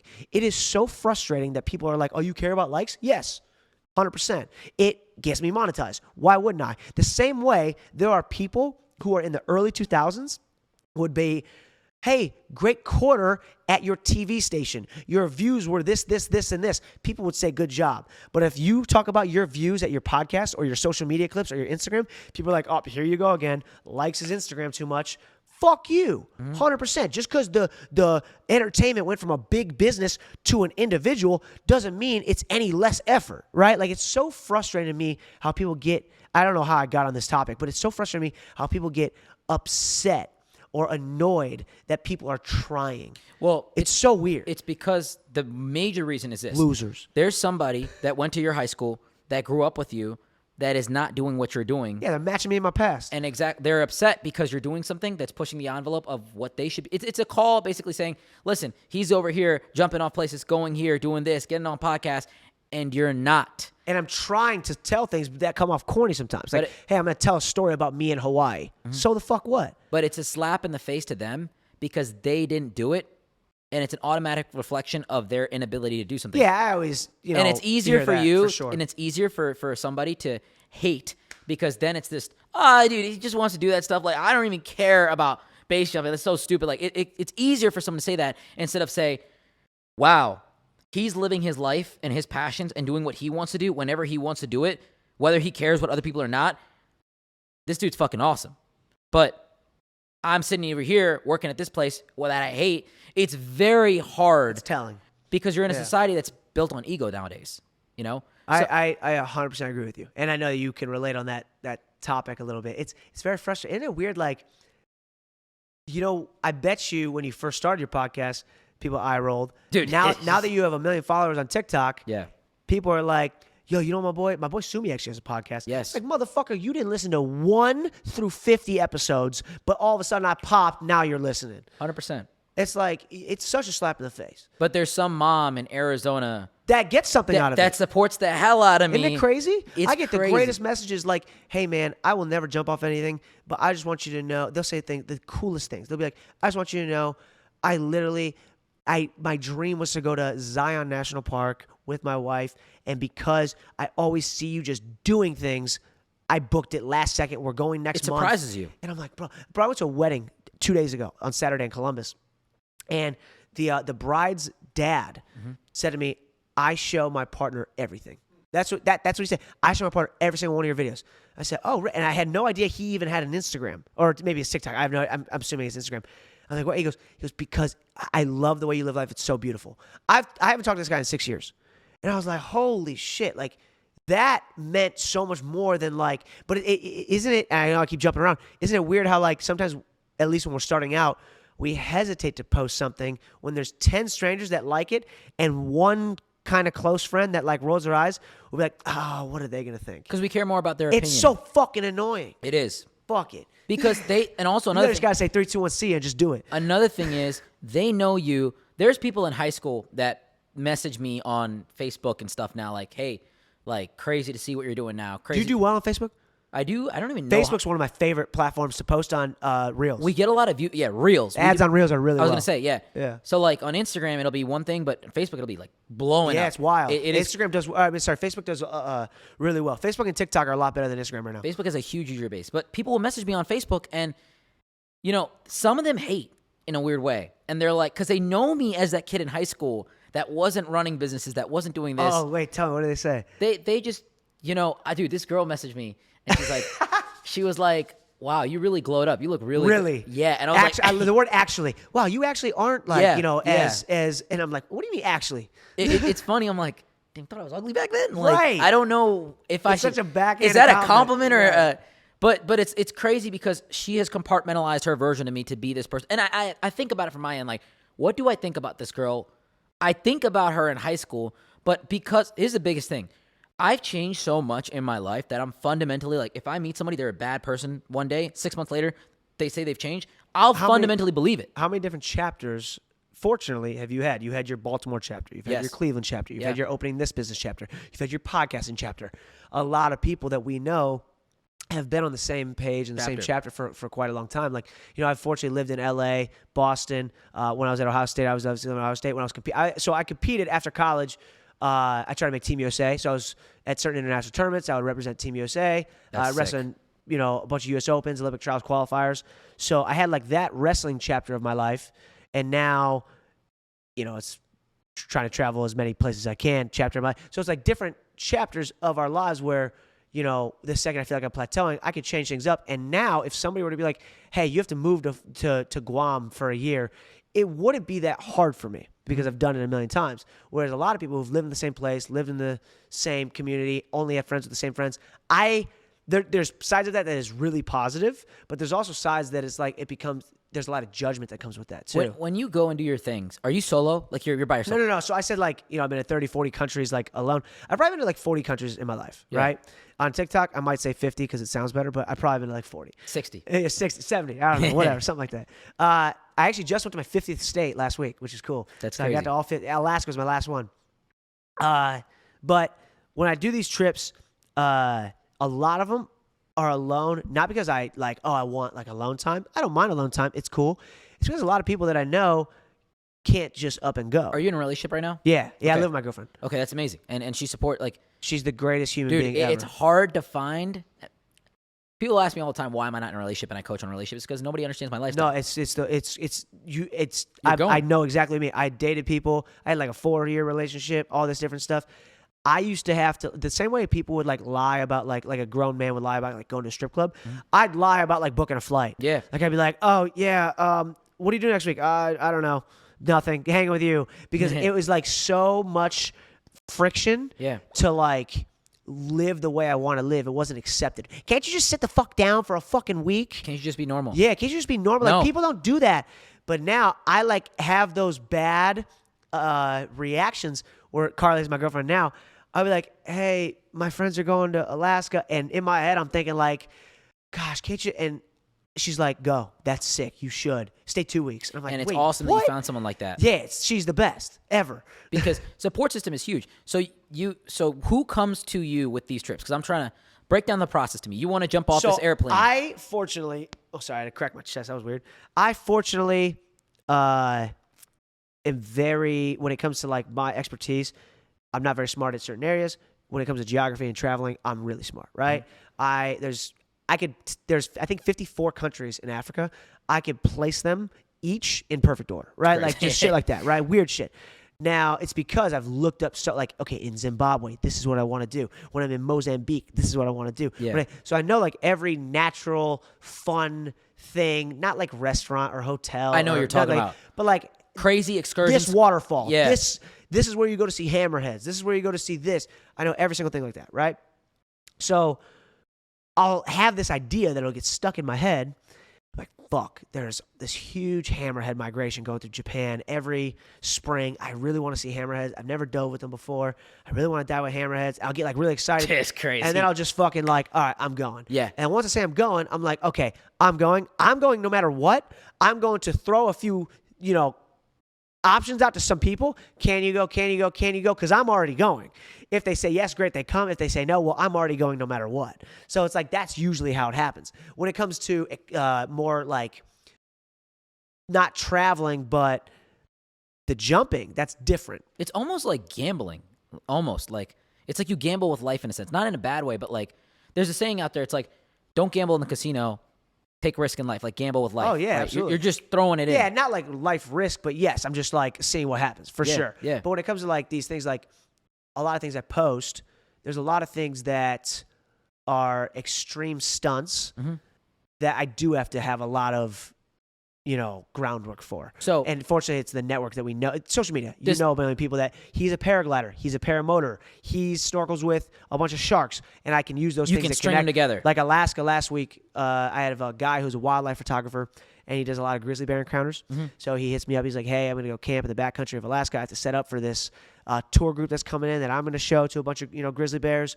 Do you want to come help me set up? So like just through that, I'm able to go be this close to a grizzly bear, watching her with her cubs, fish on salmon, and it's awesome. Do right? you have a crew that comes with you that's always with you, tagging along? Consistent crew? No, I have different pockets of people that I would pick from. That. Carly's my consistent crew. She would come with me everywhere. She's climbed Stairway to Heaven with me. So Carly is my girlfriend. She's never been diving before with wildlife. You broke it. Well, no, but not only that, I take her shark diving one time in Florida, and seeing like animals like that in the wild that you're supposed to fear. There's movies about them, and then seeing them in the wild, like it's such a present moment and your euphoric fear. It's such a romanticized experience. Does right? that make it easier for you though? Because I feel like when she does it, yeah, it's great. I love that. What was her reaction when you first did it with her? Like She like couldn't speak, and she loved it. but me and her react differently. Like I brought her to the 101 in Washington, and it's a very pretty. It's the Highway 1, but Washington's version. It's right on the coast, Forks, where fucking Twilight was filmed. Beautiful area. And I remember like her walking on the beach, and when I see something like beautiful or something dope, I'm very enthusiastic about it. I'm like, holy shit, like you could tell, right? She's almost the opposite. She's like quiet. So I have to like, is something wrong? And you know what I mean? It's like weird how that happens. Is something going on? And it's like, no, this is how I express this is amazing. I'm Peace. taking it in, right? Yeah, peace. So side note, back to the diving. She's never dove before. She sees sharks for the first time. Her second dive ever, I take her to La Ventana in Mexico. And her second time ever in the water with wildlife. Not like, you're in the Bahamas type, like, hey, there's some nurse sharks. That's what I'm talking about. Her first time with real wildlife, she sees an orca in the wild. Joe, what? Like this close. That's Passed by us. crazy. And there's people on that trip that have been on thousands of dives that dedicated their life. I've never seen an orca. They've never seen an orca. Killer whale. Fucking crazy, right? Killer whale. Yeah. Yeah. So like that kind of stuff, those kind of experiences, I'm fortunate because I know a lot of people in the adventurous community that we've connected on some stuff through content creation, through all these different things, and just through being good people that I'm able to do a lot of fun things. Base jumping is my main, right? I like to parachute off of high things. It's fun. You may have seen some stuff in downtown Cleveland. I don't know if you've ever seen those videos. Did you see the one video I'm talking about? Which one? Wait, I've seen a lot. I don't know where they are though. There's one in downtown Cleveland that I'm from Cleveland posts quite a bit. When did you jump? What did you jump? It off? wasn't me. It was my buddy. But people listening, if they're from Cleveland, they'll know which one I'm talking about. This one dude hits a building. He hits a building? Yeah. Oh, now I got to see this video. I'll show you after this. But Yeah. there's a lot of stuff. That's my favorite things, on the I've stunt seen side. You're like, there's one post that you did. You're like on a plane, and Oh, that was wing walking. and you just like don't. I could like I'm like reading your face. I'm like, what does this guy's eyes say? Like you're That just was like- cool. Yeah, and you just dude. So that's in Washington as well. The PNW is like one of my favorite places in the country. Oregon and Washington are so beautiful. A lot of people. I think there's 8 types of travelers. I'm more the adventurous. a lot of type. people don't like. I don't want to say they don't like Oregon, but like, Well, what- they become political. Yes. I don't care about that. Yeah, well- I'm talking about the scenery. It's well, beautiful. Oregon. A lot of people don't experience states the way that you experience Right. them. First and foremost, right? They They don't know how to travel. There's technique to traveling. Well, they go to bars. They go to. Now like- you're talking about language. Yeah. Yeah. So I've never drank before. I've never had a sip of alcohol my entire life. That's I've never crazy. smoked. I'm very happy with myself. And you know what? It's bad that I say it's crazy. It's very bad because that's the reaction I usually it's get. so normalized in today's society. Alcohol is probably the number one drug out there. But let me say this, though. It is crazy because people think like, oh, you think you're better than us? No, I don't No, think you I'm don't. better. No, I think you I'm don't. worse than you. However, I am I illegally jump off buildings. Of course, I'm all about free will. Live your life how you want, right? Like, don't judge this, that, and the other. So if you drink, I don't care. I want, like, my girlfriend drinks, right? Like, do your thing. It's free will. It's your life. You have total free agency to operate and act how you want. Like you say, you have one life. Live it how you want to. If that happens to be through enjoying a few beers with your buddies at the bar and watching a football game, go do that. That's great. However, there's 8 types of travelers, right? And I hope I remember all 8 off the top of my head. I've wrote them down before.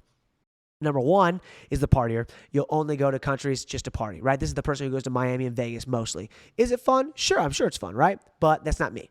Number 2, more adventurous person. Are you necessarily jumping off of buildings? No, but you're probably hiking, more mountainous. Maybe you're scuba diving, snorkeling. It's a little bit more rough type of traveling. I'm sleeping in cars. I'm going to get places. And that's more me. It's fun. I'm car camping. It's rugged, right? The glorified dirtbag, right? Yeah. That's number 2. Number 3, you're more the resort traveler. I'm going somewhere where everything's Americanized. People speak English. I don't love that as much. It's typically the Cancun cruise. You know how many people type go to person. Cancun? I'm like, right, why? Right. It's a cruise type person, right? You're on a cruise. Number 4, you are going to be more of a cultural person. I'm going to appreciate the music. I'm going to try different foods. I like that. That's fun. Number 5, you're going to be traditional. This is the people, every Labor Day, we go to Chautauqua. We go to the lake. We go to this. That's great. Same 5 families. I like that too. That's fun. There's a lot of fun. My one friend always goes to Hilton Head every August. Actually, you know him. Do you know Ty Mitch? Yeah. Yeah, so his family, and I love that. It's hard for me because I want to go to so many different places. So on my end, I like to think my version for me is better. But then there's times I'm envious where I'm like, damn, you have like, hey, every August we go to this restaurant, we do this, we see these people. That's fun, right? Like that. I love that type of traveling as well. All right. I don't know if I'm at 5 or 6, but then 6. The few others, right? And I'll just kind of off the top of my head, there's. I call this the historian, right? You're going to go to the Colosseum. You're going to go to the pyramids, right? That's great. The Louvre. I do that for like a day. I can't do that for like a whole trip. It's Dude, really yeah, hard for me. I get what you're but I'll saying. do it for a day or two. I like it's that. good for a day. It's cool. Yeah, like the Coliseum is great. I'm banned from the Coliseum. But it's a different story. Get him. Yeah, I climbed to the top, and then they which is mad disrespectful. I was young, and they kicked me out. I'm banned from the Blue Lagoon in Iceland, too. I'm like blacklisted. I can never go back there. And the last type of traveler is the Monument Traveler. So like you're always going to go to, it's called the Statue of Liberties. I'm going to go to the Eiffel Tower. I'm going to take pictures at the Big Ben, at the Taj Mahal. The Burj Khalifa. Yes, all this different stuff. I want to jump the Burj. But all this different stuff, right? Funny, we just emailed. Side note. You just emailed them? Let's talk. Yeah, side note, yeah. So I think the prince has to give you permission. But the cool thing about like those 8 is if you can find a place that has all 8, which in my opinion, Italy has all 8. Mm-hmm. You have beaches, you have mountains, you have history, you have culture, you have different, like it has all 8. That's like a really unique place. So like to me, figuring out what category you're in and like you can kind of like bleed into different ones once in a while. Like I'm like very adventurous, but I like culture and I like traditional could be fun too. Mm-hmm. Right? I'm not really a partier. I'm not the resort traveler. I don't like to be lazy and just sit at the beach and go to the spa. Right? Like I'm not those. So when you find those different types of things, I feel like you learn a lot about yourself as a person, especially if you travel. What I hate, which I think you'll like, is I wish people were how they were in real life, how they are on a trip. For example, if something goes wrong on a trip, what do people say? They miss a flight, something happens. Ah, shit. All right, we'll get the next one. If something goes wrong in real life at their job, what do? The fucking building is on fire. They don't know how to operate. Yeah. If they're in an elevator, if you're on a trip and you're in Miami and you're in an elevator and there's a random person on it and it's silent, what do? You probably talk to them. You say, where are you from? Yeah. What's up, man? I'm just visiting. Yeah. There are fucking people in that is their actually office crazy. building that don't talk to people that they've seen 30 years in a row. It's crazy. Well, you know what? It's funny because now that I travel a lot for work, I'm in Cleveland, right? I've been out in Cleveland. Like, you're from Cleveland, right? I still go out. Yeah, I go out. In Cleveland. Yeah. Because I don't know who I'm going to see. And I think about it like if I was in Miami What do you like to go out to? I go out to West 6. I go out to the shout out to Joe Orvik, right? Yeah, shout out That's Joe my Orvik. guy. Joe Orvik, dude, me and Joe. That's my fucking guy, dude. Dude, I used to work at Barley House. Oh, did you? Way back, man. I was a bar back there. Oh, you were a bar back at Barley House? At Barley House. Oh, cool. So Joe still runs a lot of stuff. You have to help me with terminology for bars sometimes. Like, I go to bars a lot. I go to clubs a lot. But I don't drink, so like bar back, certain let me terms tell like you this. that, I don't know any of I this. love going to clubs, especially when you're traveling. Yeah. Because you meet people. Alcohol is almost like social lubricant. It's a young content creator or young investor. It's their version of golf. Yeah. Because you're meeting and connecting. Yeah. It's so true. Golf is good too. I was just at a golf outing yesterday, which is crazy. But you're out. That's the business meeting, though. Bumping into people, and they're socially lubricated. They're not. Like, they want to meet you deep down. They want to meet more people. They want to run into someone cool. And it's a lot easier to like, what's up, dude? Like, easier to strike up a conversation. And people are more accepting because they're compartmentalized in an environment that is more prone to breeding conversation. So I love going to random nightclubs and bars at places. And they call me, my close friends here, we Lolo here, right? We get waters Shout out. when we go to the bar, like religiously, right? Yeah. And I go to the bar, we'll joke. We'll be like, next round's on you, water, right?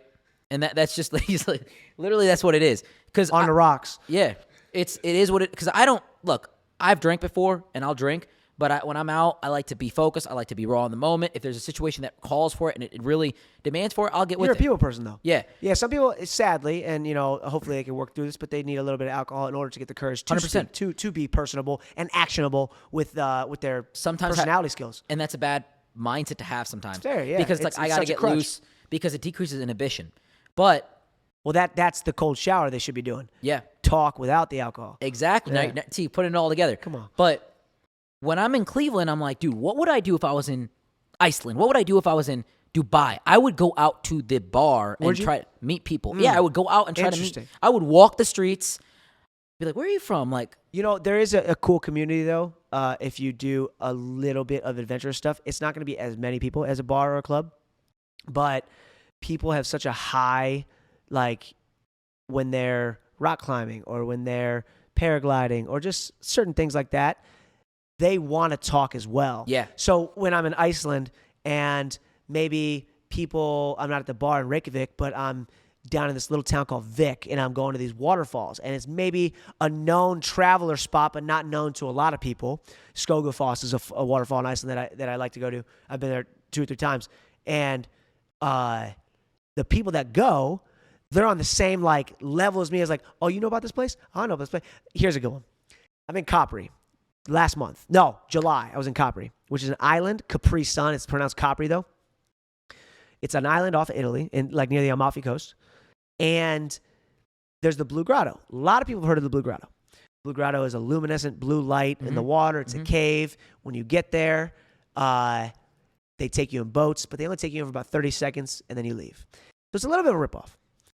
What travelers know, if you're like an avid traveler, an adventure traveler specifically, you know that the boats leave at 5 o'clock, and you can dive in there and swim in the Blue Grotto. And a lot of people don't know about this, but the ones that do, right? So I'm over with Carly on these steps, and I'm waiting. And I'm waiting for these boats to leave. It's 4:50, 4:55. And all of a sudden I see another couple. And I see 3 more people. And I see more people. And it's kind of like the bar scenario that you're talking about, because it's like, why are you here? Yeah, oh, you're here because yeah. And then all of a sudden we just start talking. Oh, you're from Oregon. Oh, you're from Argentina. That's sick. And then you can just kind of connect on that vibe. So my bar is those small little things only travelers know about that I find people at. That's my version of a bar. And that's amazing because you can connect with people that have the same passion. Yes. But here's not trying to encourage you to go. I'm going to get fucked up now. Yeah, he's like, dude, after that podcast, he's been drinking nonstop. I get calls from family. No, you know what I'm drinking? Aquapana. That's what I'm drinking. So I go to the bar. You meet somebody that might have been dragged out, might have been brought out by a friend on a birthday. Yep. And they never go out. And honestly, like I tell people this, like people will say, oh, I'm never going to find my husband at the nightclub. I'm never going to find my wife at the nightclub. I'm never going to find someone. Listen, you might find their brother, their sister. Oh, yeah, that's their great. coworker. Yeah. And the thing is, like when I go I don't think that I've met my girlfriend out. Yeah. I don't think that that's some people have that mentality. Demonized thing, though.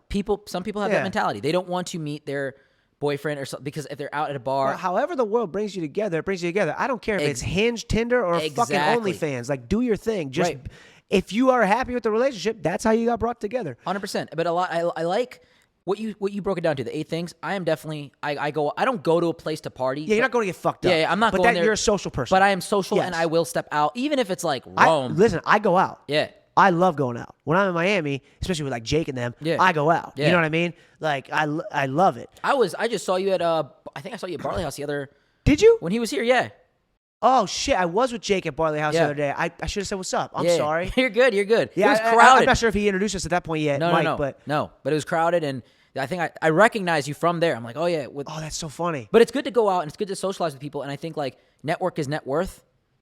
I think that one of the big things that people have to work on. We live in such an antisocial society where we're incubated in our apartments and we turn off the Zoom and we're gone. People need to go up to more people. People need to talk to more people, and people need to have that. Have you ever heard of action potential? No, tell me. It's just, it's basically just a brain reaction. It's a neurotransmitter response where, you're, if you want to do something, there's multiple action potentials that happen in your body to trigger an event. It's just a very broken down biological concept. Yeah.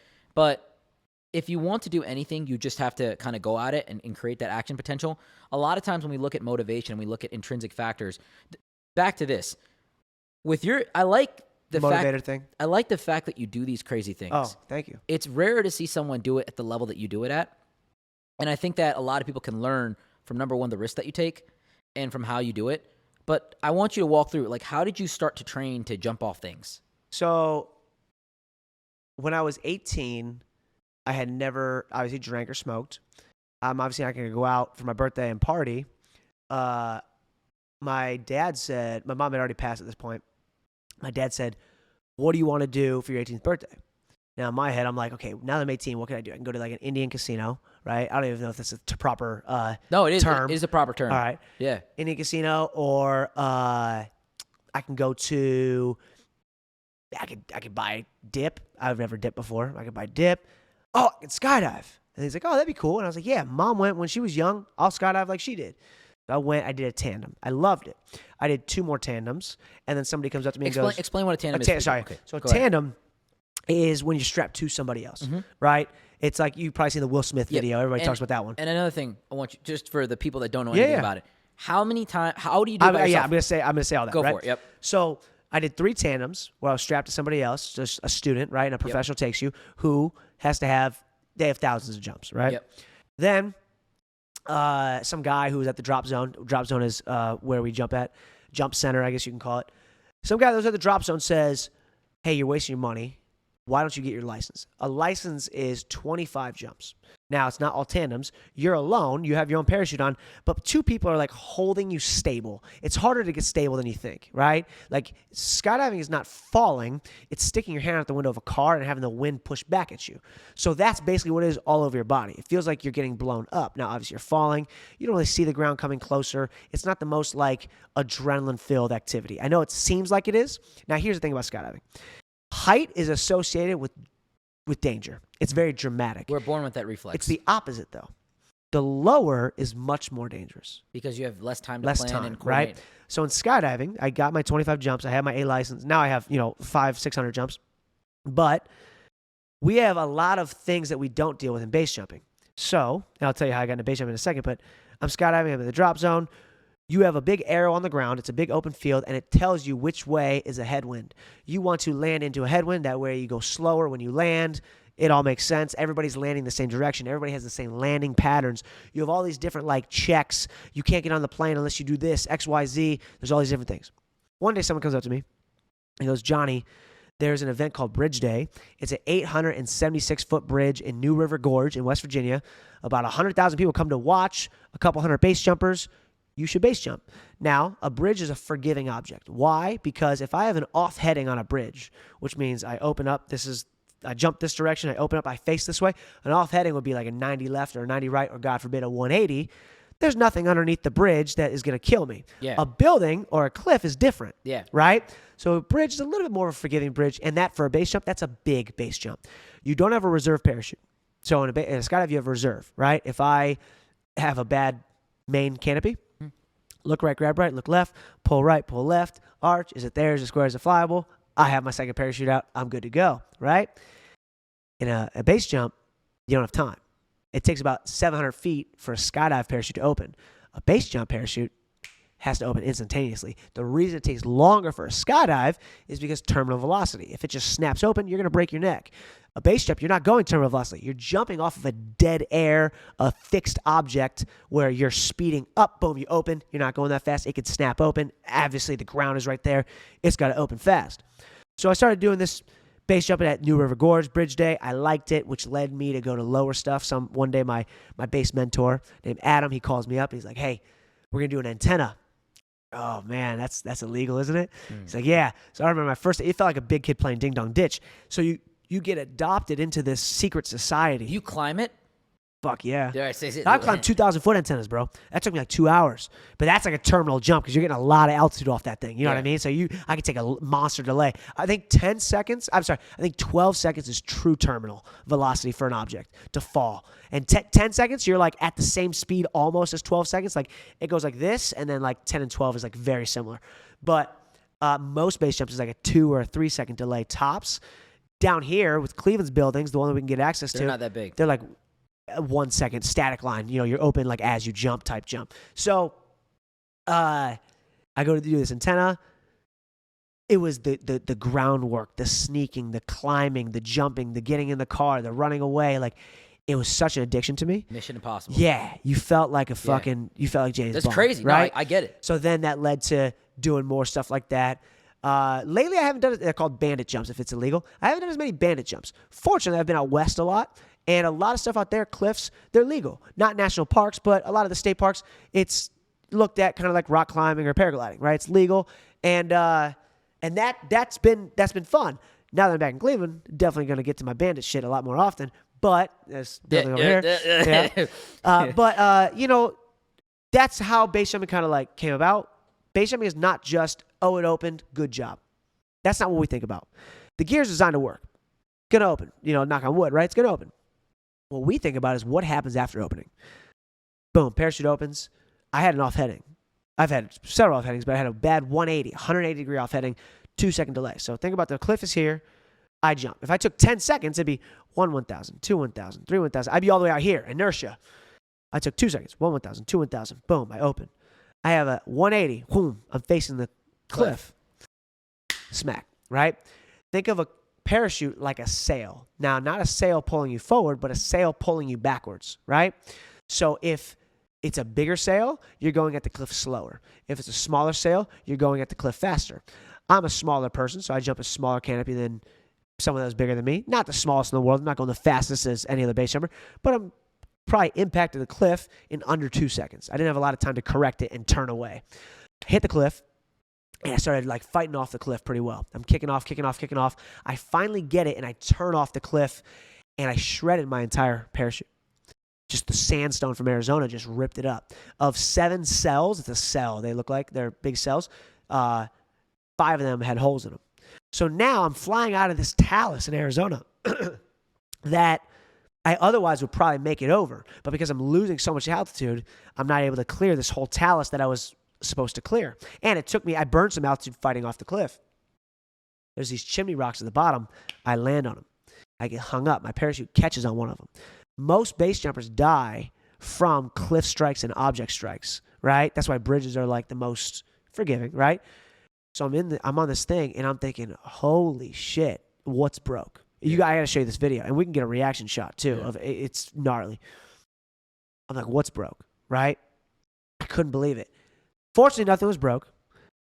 I ungear. I climb down, which is even sketchier than the jump. I'm like 50 feet off the cliff. I climb down. My parachute's shredded.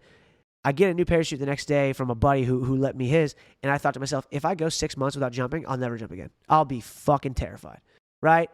I have to jump right now, immediately. Because otherwise, I'm fucked up. You know what's crazy? So pause that, right? Because number one, I gotta see this video. I know, too. I'm pulling it out while you talk. So first and foremost, let's say this is a huge thing I coach people in relationships with. Right. You go to a restaurant every single day with your girlfriend, anniversary. You think that restaurant is about you, and you become very like, I don't want to go there anymore because me and Stacy, me and Megan, me and whoever used to go there all the time, right? Right. The first thing I'll tell you is like, go to the restaurant by yourself. Go to the restaurant by yourself. I eat alone all the time. I go to movies alone, dog. So do you do it? Bro, I fucking love going to movies alone. I love going. I'll put my feet up, have popcorn to myself, bro, and nobody talks to me. I'm the only. Yeah, I it's felt like awesome. I was the only one. I'm like the most like extroverted introvert. Like I know how to talk. I love talking, but sometimes I just want to be alone. Well, that means see, that's the technical term is that you're an introvert because you recharge by yourself. I do. That's what I all it need is. that. Yeah. Like whenever me and my girlfriend like have like days where we're not doing anything, you know, she's like, "Hey, we should go to exhibition. We should go shop. We should do this." And I like that. But when I have nothing to do, I want to sit on the couch. Extroverts recharge by talking to other people, being around family, doing this, doing that. Introverts recharge by being by themselves. Interesting. That's technically what it is. All right, I want to hand you this video, but if I touch it, it'll play. So it's this one on the far left. All right, let's see. It looks like it looks like I'm scrambling off the wall. You got the GoPro on. No Tomorrow helmet. You on the right one? Mm-hmm. Okay. The ramp, right? I'm running off the ramp. Oh yeah, you're spot. Oh wow. Smack. Oh, dude, your leg. Leg. I did the stanky leg. Yeah. So I start kicking off the wall. You see that? You see like yeah. the rocks And are you just spin fucking around. Right. I almost want you. You know what? Can you restart for a second? Yeah. I want you to listen to my audio. I'll be quiet.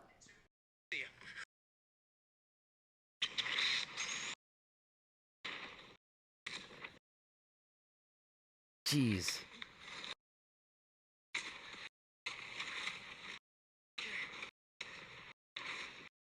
Listen to this right here. It's not over.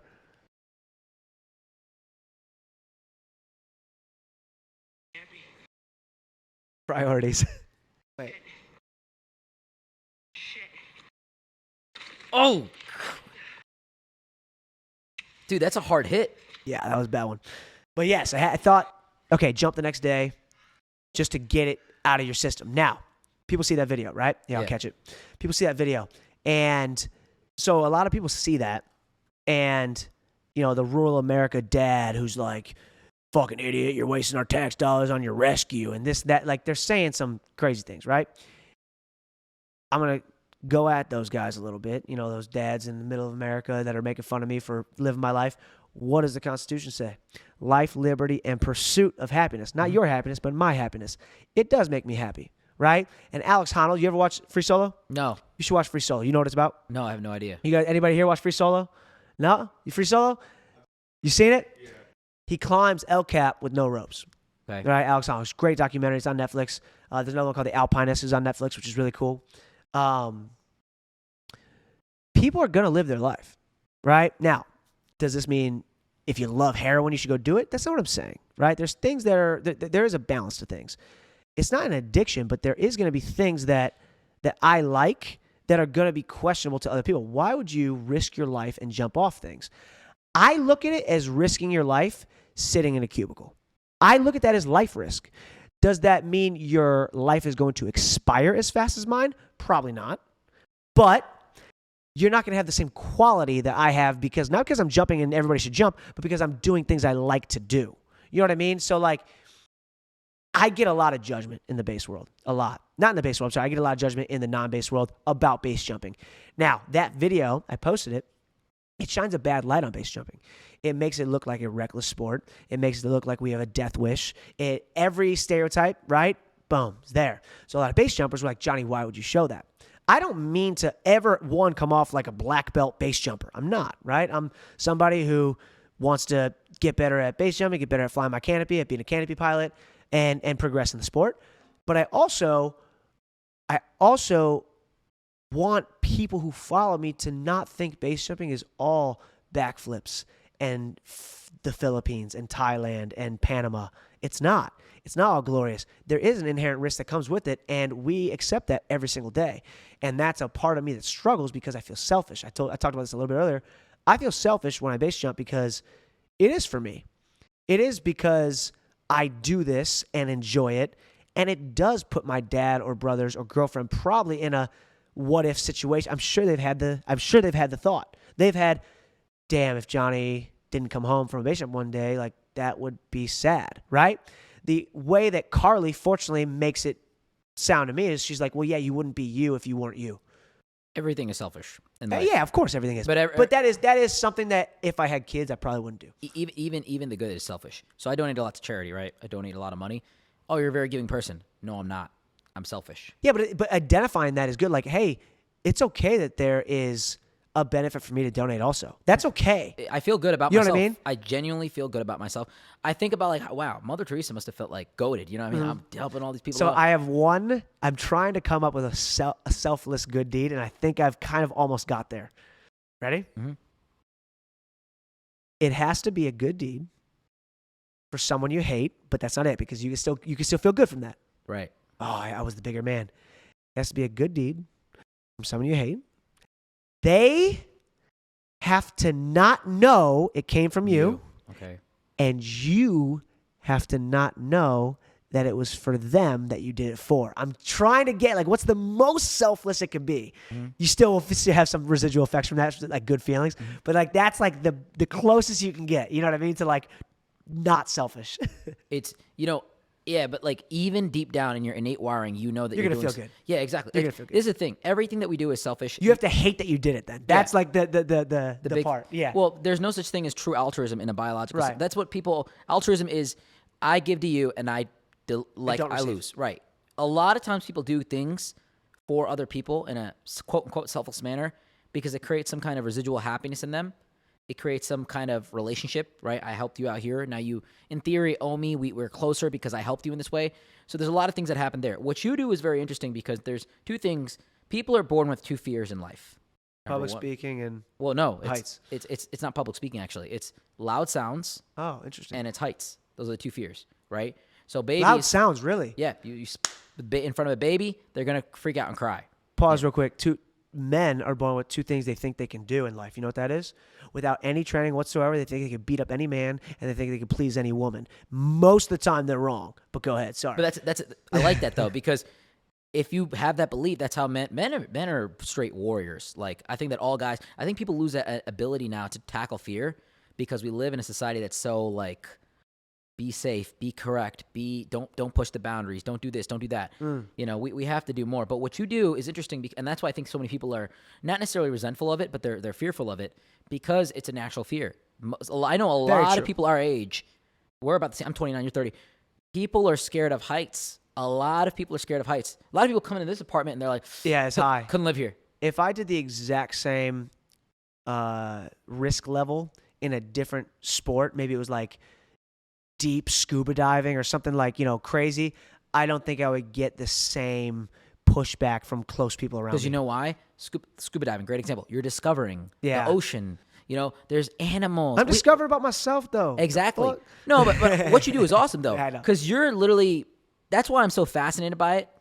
Genuinely, like, not even just for this. Like, I know. I wish we got to talk about that more because we didn't as much. Yeah. There's a lot to talk about, which is cool. But it's fascinating because what you do is just like it's not even like the vision. You're challenging yourself. It's overcoming who you are. Like, I couldn't even compare it to business if I wanted to, because in business there's a calculated risk with everything. There's a lot of net reward. I'm making this, and I do learn about myself, but it's not to the degree that you do it at, right? Everywhere I've learned about myself, though, I will say there's a reason in my bio on Instagram, TikTok, and I know that doesn't sum up who I am, but just go with it, right? There's a reason it says Johnni DiJulius, wrestler, base jumper. Wrestler comes first. Because you build that's who I am. Does a wrestling mentality build you into? Yes, that's who I am. I'm a wrestler first. Base jumping is cool. Base jumping gets views. Base jumping is a lot of fucking fun. I'm a wrestler first. And wrestling's not fun. That's who I am. That's my identity. But, yes, I do learn a lot about myself through travel, as we all do, through traveling, through base jumping. You know what's funny, though? My passion is not necessarily the stunts, right? Like, wing walking is fun. Shark diving is a blast. I love shark diving. Base jumping is the main thing that I post and share and want to progress at and get better at. My main passion, take wrestling aside for a second, is just traveling. And a byproduct of base jumping and shark diving and doing all these fun activities traveling. is I get to travel. Same thing with business.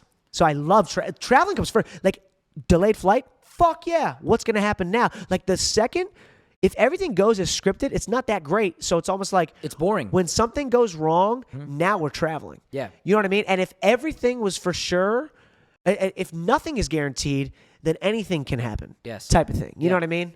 Yeah, I love business because I get to travel a lot. Oh, it's the best. I love being a content creator, and I'm glad we live in a day and age where we can actually. It's so much fun because you can justify in the most messed up way, but it makes sense. I can justify going to South America, going to Europe, doing this, doing that, because it's business, it's content creation. Content. It's for the content. Yeah, whatever. And I'm disciplined enough, I know you are as well, to take the content and to not BS the content. So it comes out. I'll take it seriously. That's why, like, when I travel alone, sometimes it's easier. If there's certain friends I could travel with, obviously, like Jake and them, like, are great about this. If I travel with certain friends, I could be vlogging, I could be talking, I could be doing all this stuff. If I'm with certain friends from, like, Cleveland, right, and I travel and I start vlogging, I'm like, let me walk in the other room for a second. You know what I mean? Because they just don't see it the same. But like, what? Even for me, I'm scripting ideas. I'm me talking too. about things, yeah. Dude. It's. Are you better going off script, or are you better when you plan out what you're gonna say? Great question. I really don't use a script a lot. What I like to do is to create 4 bullet points, and this is for anybody that wants to. I create 4 major bullet points, right? And I stick to those 4 major bullet points. Sometimes I'll have 5, sometimes I'll have 3. But I stayed at 4, and I'll just jot them down in a sentence, right? Or I'll leave it like 1 or 2 words, and then I just oscillate off them. Interesting. Because, dude, when I first started doing videos and stuff like that, I made a lot of mistakes, right? English is like my 5th language. So I naturally... Really? Yes. What else do you speak? Hindi, Telugu, Urdu, and then some Punjabi is... Like, Urdu and Hindi are very similar. How many languages are there in India? Dude, so India is so decentralized, and there's not a lot of technology. So, like, you'll have a village in this place that has been isolated for 100 years. Oh, my gosh. So there'll be a new language that comes out, and there's Tamil, there's Nepal, there's all That's these... wild. There's a lot of different languages in India. Does Bhutan border India? I don't know. I'm not good with geography Okay. at all. But India is... In Hyderabad, the city I'm in, Telugu and Hindi are the main 2 languages. Very different. Totally different. Wow. People speak both, though, which is weird. They teach English in school. So you can learn English people talk English there, but it's not Americanized English. Like, I remember when I was in high school, I got ragged on for this one thing, right?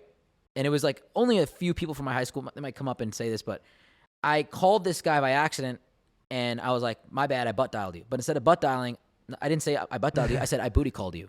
Booty called me. Yeah. Oh, that's so funny. But you know how similar that is? Yeah. It's like literally, dude, and that's English is such a complicated language. That's funny. English I've heard, and I speak Spanish, but not. I speak better than most people, but I can't say fluently because in my definition it's not fluent. Yeah. But I've realized how long English is. Like, yeah. It's so long. There's so much slang to English. And what I was saying here is, like, I messed up a lot when I first started creating content. I was not good at it. I messed up all the time. I had to, but you had shots on goal. yeah. Well, That's yeah. the important I part. would hit things. Now I've done it so much. Honestly, like even the mess ups that I have, even when I don't speak correctly or I miss up a word, I can just keep rolling because, you know, when you're creating content, it's not even about like, oh, this has to be perfect. This has to be great. Bro, I used to be like that though. Yes, I used to it fucked me up. Yep. Oh, I don't want to post this because it's not perfect. Yep. Oh, I don't want to do this. And you know what I realized? Dumbing it this sounds bad for people listening, but dumbing it down for the viewer, it helps. If it is, a podcast is different, but if it's like a base jump or travel or something that you're trying to post on Instagram and, hey, I hope this performs well, which I don't think is wrong to say. I hope it performs well. Yeah. If it is a fucking red camera, Komodo, whatever, edited, sound, you know, external sound added in, it doesn't do that well. You know why? If it's an iPhone, it's like almost more, what's the word? There's more relatability. Relatability, yeah. And there's more actual authentic, like, Yeah, it's weird. You know, like, this is going to sound completely off topic.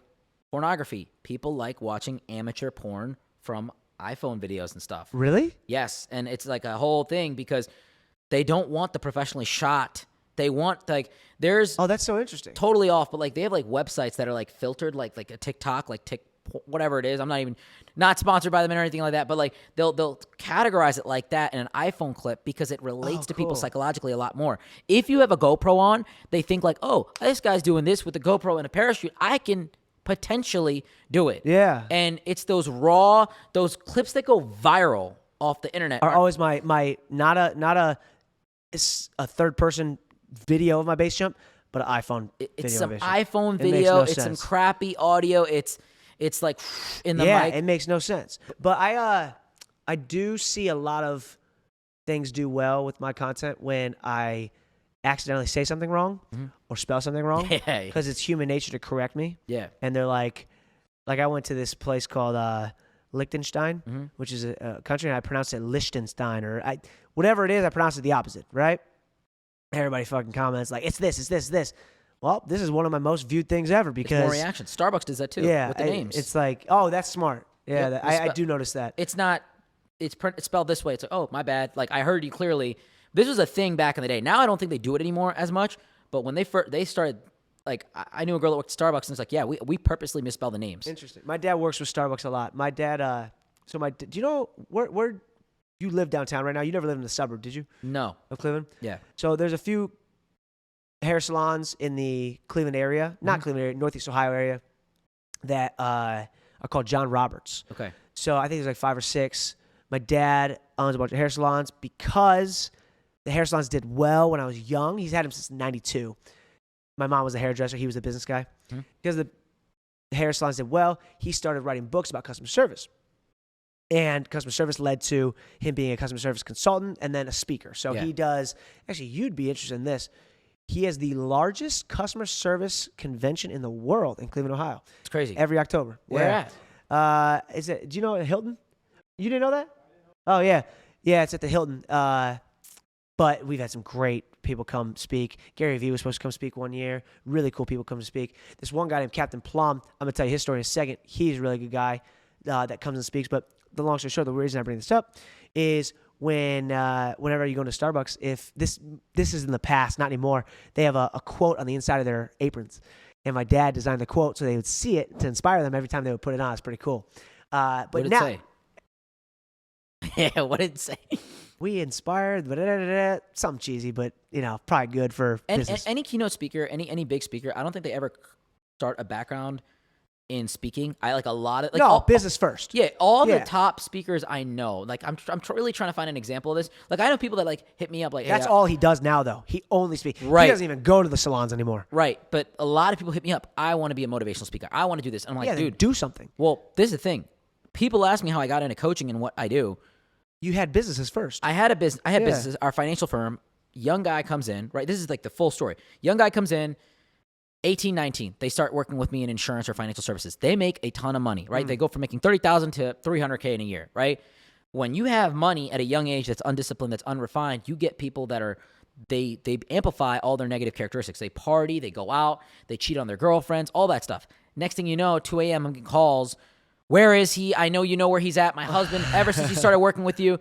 And so I had to coach my guys to not be boneheads and not mess up in certain ways, you've got to do it. And this is where like the relationship coaching comes from too. Like, it's like, you can't do this stuff. You're going to mess up your life. You're going to get into bad habits because your relationship has the person that Carly is your eating mate. You sleep, you spend time with her, you split rent with her, whatever it is. Like you stock the fridge with her, you go in the bathroom, her comb is out. You have so many overlapping levels of influence with this person that you have to pick the best person possible. Otherwise, if you have a bad relationship with your girlfriend, if something's going wrong, if you and her are fighting one day, you might not have the mental stamina to go process that jump or be in the right mindset for it. Oh, absolutely. And so that's why it's so important to pick quality relationships in your life. And a lot of times in finance too, we have to win the wife before we win the husband to even do this kind of stuff because we're commission sales. Nobody wants to go from a safe, secure paying job to something that's commissionable, even though the performance factor might be significantly higher. Right, because it's risky. It's risky, exactly. And so I had to start coaching people in relationships and into not messing their lives up because that's what happened when you amplified. When you take someone that's not, this is lottery winners too. Lottery winners make a lot of money and a lot of them go broke. Well, that's the lifestyle they were because they're living. not disciplined to handling that level of money. They're not disciplined to living that lifestyle. And so that's how the coach. I know that Jordan Peterson's kind of controversial and not a lot of people like him. Yeah. And I don't like everything he says, but he does say, if you win the lottery, are you prepared? Like if you're going to give your best friend $1 million, are you prepared to deal with the side effects of what getting $1 million would leave him, like in a bad way, which is such an interesting way to like think about something good happening, you know? It's because you're injected into a very high level. Right away. It's too much for a lot of people. And no, I agree. Trust me, when I was younger and I was making money with insurance, right? I was making a lot of money, more than any other 22-year-old, 23-year-old. 23 is really where I headed off. I was making a stupid amount of money, and my ego was like, I make 20 times, 30 times the amount of money right now. My ego's a lot calmer because I've been and I cool myself down. And I also consistently surround myself with people in the financial business that, guys that are doing it big level, 100 mil, 1 billion a year net, like they're killing it. This industry, these guys own NFL teams, NBA teams. They own places that you don't even understand. They're behind the scenes. Now that I've surrounded myself in those areas, I'm so humbled by it. But when I was young and I was hitting really like when you hit over 7 figures, that's when you realize how broke you are. Yeah. Because somebody's making that in an hour on a boat, on a yacht in Miami, signing a deal. But the big thing is I got into coaching, right? And I don't know what, like, you got into coaching because you were good at it, and you get into speaking because you're good at it, because you might be a public speaker one day. Who knows, right? Your dad got into it probably because he was good at something. Yeah, he was good at speaking. Yeah. So a lot of times, like when you want to impart experience or anything that you want to give to people, you have to accomplish something in a very niche category. Well, it's credible too. There's a credible side to it.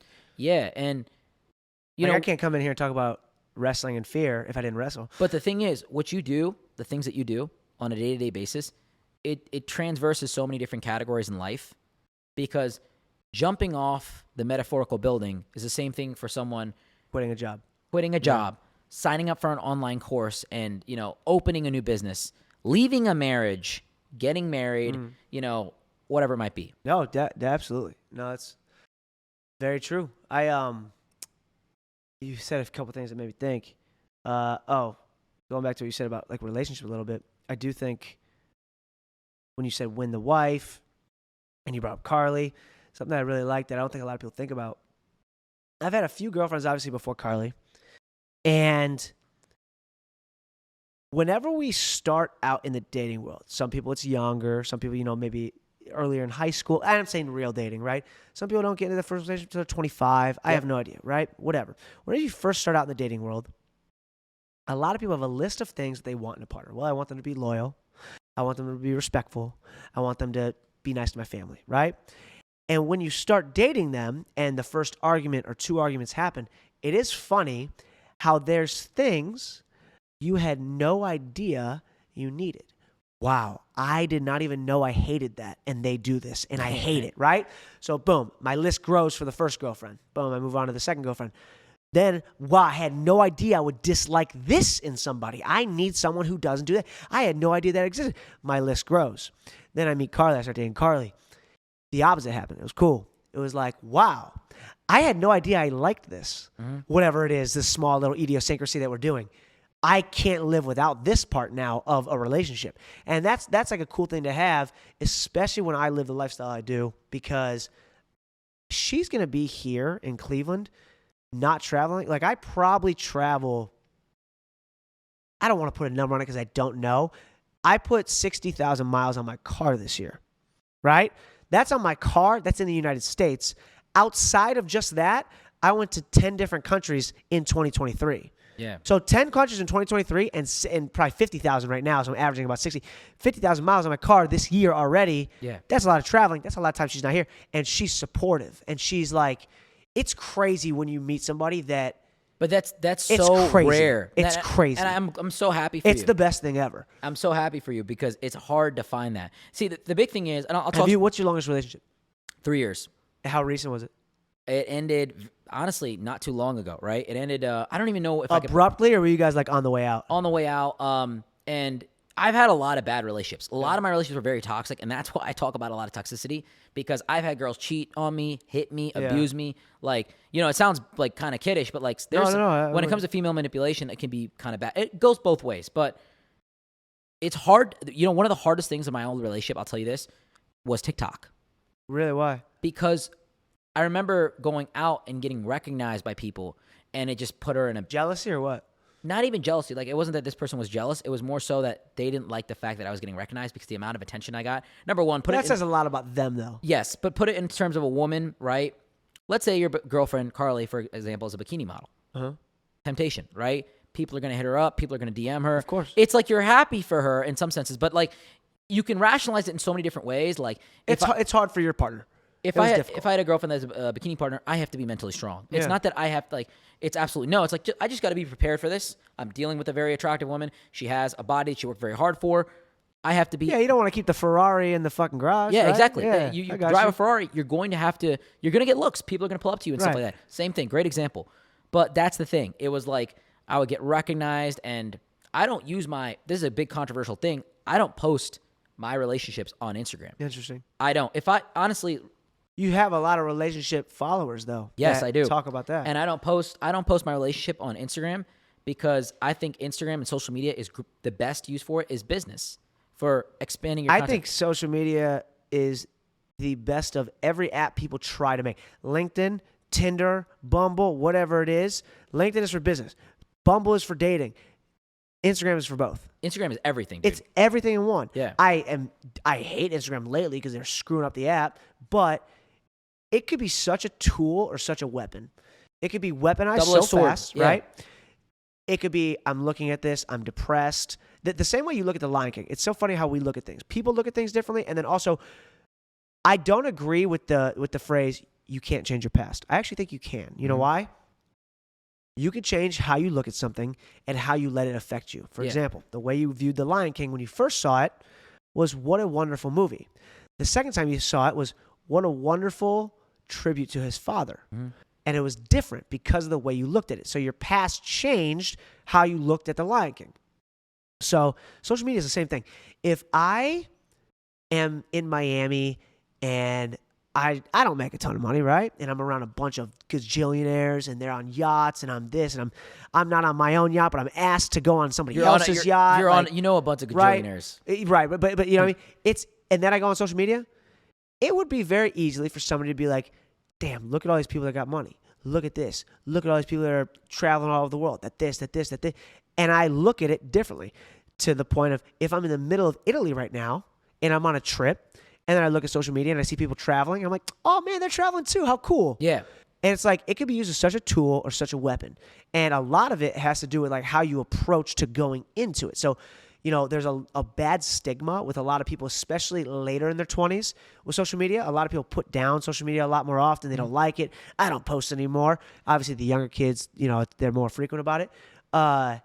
It's just how you approach it, in my opinion. I have fortunately never fallen into the landslide of comparison. I've never had the depression on social media. I haven't either. Which I'm not saying it's not easy for other people to happen. It's a very common thing. Yeah, a lot of people talk about it. Like, I have to put it away. I start to get too wrapped up in other people's highlights. I've never had that. But you know what? I'll tell you, you probably have never had that because you're so caught up in the present of what you do. I try to do cool shit. Basically, what you do is basically I wouldn't want to say antidote, but like it's a very heavy factor that pushes against the idea of social media because the amount of attention and attraction that you can draw from social media is minute compared to the stuff that you do. Yeah. So you know, like, this is what life is really about, and that's why, like, I think that if some people had that, like, did one thing that you did, it's almost like a vampire having real blood. You know, you become addicted to it. Well, you know what people become addicted to also is I like when my videos do well. I've had videos have 40, 50 million views. That's Yes. great. Yeah. I've had videos be shared by SportsCenter. Great. I've had videos be shared by Barstool. Great. And it gives me a good feeling. And I think a lot of people are scared to say that. And here's what I want to talk about. The first video I ever had that went viral was a video of me and my buddy Anthony on a hot air balloon. I'll send you this video too, Lolo. The video of me and my buddy Anthony on a hot air balloon. And I said, Anthony, I have a great idea. I think this is going to be a viral video. I think this is going to be cool. Not only that, but I like skydiving. So, like, you know, let's make a viral video. If I'm doing something I like, it's not like I'm doing this for the video, but I like skydiving. Let's get a cool video out of it. I'm going to hang from your arm outside of the parachute. You're going to hold me. And you're going to be like, no, don't go. And I'm going to be like, don't let go. And then I'm going to jump, right? And people have jumped out of balloons before, but it's going to be the anticipation of letting go. It's going to be fun. So we do it. He lets me go the first time. Accidentally, we don't get a good video. I'm like, fuck, I really wanted that. I call up this balloon pilot. I'm like, can we run it back one more time? Fortunately, he let us pack up, go again. We do it again. It blows up. Barstool, Memes Are, Puberty, all these big accounts, they're sharing it, they're posting it. And I remember I coached wrestling at Harvard. I was coaching at Harvard. I was living in Cambridge. And that's like a soft flex. But I was living in Cambridge. And I was like, you know what? I am so excited to check my phone. I was at practice. And I was not even paying attention to practice. I wasn't present. I was so excited to check my phone. I just want to see who hit me up, who commented, which account shared it next. Like, is it going to be SportsCenter? Is it going to be House of Highlights? I'm so excited. And then I ran to my phone after practice, and I said, whoa, what the fuck am I doing? Yeah. Why am I so excited about what Joe Schmo from fucking Kansas commented on a viral video right now that I'm like running out of practice for and I can't even be present? So then I put my phone down for like 30 minutes and I was like, don't look. Don't look until I accidentally open up the app just out of like instinct, right? Yeah. So then I came up with a rule for myself. I am allowed to appreciate the views. I am allowed to get excited over comments or a video doing well, especially if it is making a return financially, until I like the views more than I like the action that I'm doing. As long as I like skydiving or base jumping or traveling more, I'll post and whatever and appreciate it. But the second I start doing this for this, that's when it becomes wrong. People fake things though in order to get views. You know what I mean? With social media, it's very interesting because we become very addicted to it a lot because social media has a propensity to the views or dopamine, the clicks and the notifications, but I think a lot of people will struggle with the idea of, like, when I first started TikTok too, like when it first started blowing up, dude, I was like, this is how 18-year-old girls feel. Like, this is how the IG models feel. Yeah, like, just fast. Hundreds of DMs a day. Hundreds. Yeah. And the replies to their stories. Dude, on TikTok, it's thousands a day. I don't think people even understand. You get a lot of messages on TikTok. I don't get as many messages. I see like a request thing. I always just clear it, but it's not that. I don't think it's that many. Dude, it's crazy. I think a lot of people that have the size account that I have, they may not get those messages. What do you have right now? 900? Like 900,000, right? Yeah. But I'm coaching people through things. I'm talking about things. People like, hey, what do you think about this? What do you think about that? 1,000 a day. It's a lot of questions. It's insane. But Instagram, that's why I tell people to message me on Instagram because it's just a lot less. It's more manageable. Instagram is like a business platform now. You can FaceTime people. You can voice record. You can send photos in there. I mean, it's like a full email hub, sure. Low key. Like, I wish they made a desktop email processing thing for it where you can have authorized users. Instagram, throw it in there for me. But big thing is, I never got too addicted to it. I never got in the depression of it. I never got in the comparison of it because I do a lot of stuff and I keep myself very busy. You're active. You're very actionable. The thing is, you can get very large amounts of views for like that's the thing. Like with Jordan Peterson, what happens if you got this $1 million? What happens if you got 1 million views, right? To this 16-year-old girl. Yeah, you're not prepared for that. It throws your mind. It's a great thought. Yep. You're not prepared for that because what will come with it is a lot of anxiety for a lot of young people. Yep. A lot. And it's so interesting to have that. People going, this is a Dunning-Kruger effect we all have in people being famous young. Oh, Justin Bieber, he signed up for this. Oh, you have no fucking idea what these people deal with. So they signed up for that. We pay for their entertainment.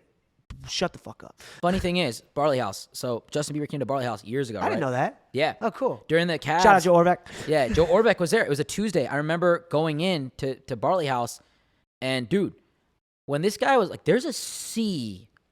I've seen like LeBron obviously in Cleveland. I've seen a lot of celebrities and Yeah, stuff the like Joe that. Haydens and them go there a lot. Yeah, Bro, Justin Bieber, that's another level. There's another level of stardom there. Like, I don't even know. There's women that are crying. Oh my God, tell him I love him. Like literally like hurting themselves, like mentally, physically. Like that's wild. It's insane. I've never seen it like that. And yeah, it's hard to live that lifestyle, and people don't understand, like, oh, this guy has everything that he wants. Dude, he can't even step out. Can't. Dude, it's the same. I was with Jake one time, and he was like... he's another one. Jake's A-list, right? Bro, like, he's got a easy. lot of people. So I was with Jake one time, and we went to, like, Walgreens. He's like, bro.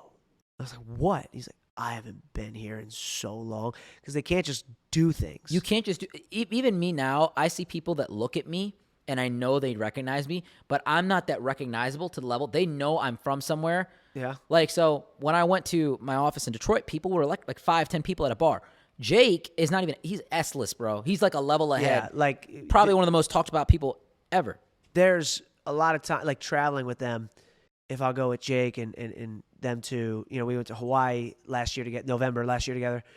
It's a different type of travel. Like, for me, I could just snap my fingers and go climb a mountain or go do something. People don't appreciate that now. And it's like, it's so easy and accessible for me to do because I don't have to worry about all these things. When we have to do something with Jake, I wanted to take him snorkeling, which fortunately I was able to. But it's like, okay, we have to get the cars. We have to get the security. We have to get the, you know what I mean? Everything becomes a mission. It's like, okay, now we have to get to, like, where are we going to park? Because the cars need to be there in case it gets too crowded so he can run out. And we have to get to easy access into the venue or into the place where we're going or to the beach or the, you know, whatever it is. It's nuts. It's crazy. It's a different type of traveling. It's fun. I'm grateful that I have it and that experiences. But I do love the, what's the word? I don't know, the flexibility that I'm able to have with, I book one-way trips everywhere I go. That's amazing. I will never book a round trip because it locks you into things. What if you're walking, like I went to, you know. See, it's funny. I always do round trips. I'm businessman. Yeah, I have to come back. Yeah, you need to but be no, here. it's amazing that we can appreciate that. But it for me, it locks me into, I never book a hotel until I'm there. Wow, that's Yeah. crazy. Because, now this isn't good for a lot of people because they do. It's funny how much knowledge gives you comfort. Mm-hmm. A hotel usually doesn't change like a flight changes in price. Mm-hmm. Flights change, so it makes sense for a lot of people to like, hey, we need to book this flight. Okay, I get it. But hotels don't change price. If a hotel is $300, $200, it's probably $200 in a month from now. It's usually the same. There's peaks for certain seasons. I'll say this too. That hotels are typically cheaper if you book them a day before. Right, because they need to fill the thing. Because they need to fill it, 100%. yeah. So it's funny how knowledge gives you comfort because I just want to know where we're staying. It's the same reason people walk to their gate and look at it before they go get food. My gate exists. Now I can go. Yeah, it's like just the knowledge gives you comfort. Yeah. So it's like, for me, if I look on, I'm going to the Philippines. I did this in the Philippines. I look online. My buddy Anthony was like, should we book a hotel? I'm like, nah, that's when we get there. We book a hotel. If we were to, the one we were looking at, it says it's 0.2 miles from the city center. You're like, oh, you're right in the heart of it. Like, no, it's like 30 minutes outside the city center. It's so far away. Now you're booked in for 4 nights there. You didn't want to be there for 4 nights. It fucks you over, right? And also for me, because we're good with people, I end up meeting people, and they're like, hey, you want to go to Ibiza? Mm-hmm. You know, I was in Spain one time with my buddy Bryce, and we booked a hotel, and he's like, hey, want to go to Ibiza? And we just meet these people, and they're like, yeah, we do. And the fact that we didn't book a flight anywhere else yet, we were only in That's Barcelona. amazing. Yep. We were able to just say, yes, let's And go. go. So that kind of stuff is nice. I did that in Medellin one time with my brother. We went to Medellin. We were like, should we fly home from here? Should we go to Bogota? I was like, well, I've never been to Bogota. It's the capital. Let's go. I did the same thing. I went to Cartagena, and then I went to Medellin. That's what I did too. And then I went to after that. I went to Bogota. But it's like the fact that I'm able to like to just jump on. I'm not locked in. Yeah. That gives a lot of people anxiety because that's a lot of unknown. But guess what, people? Gonna get back okay. Yeah. You're gonna get back okay. It's not gonna be thousands of dollars different. It's gonna be $100 or $200 difference. You know what I mean? You're gonna get back all right. I don't make that much money, and I'm able to do this. Everything I make, I spend on traveling. I have the same stuff on for years because I spend it all on trips. So, And it's all my own stuff. So Yeah.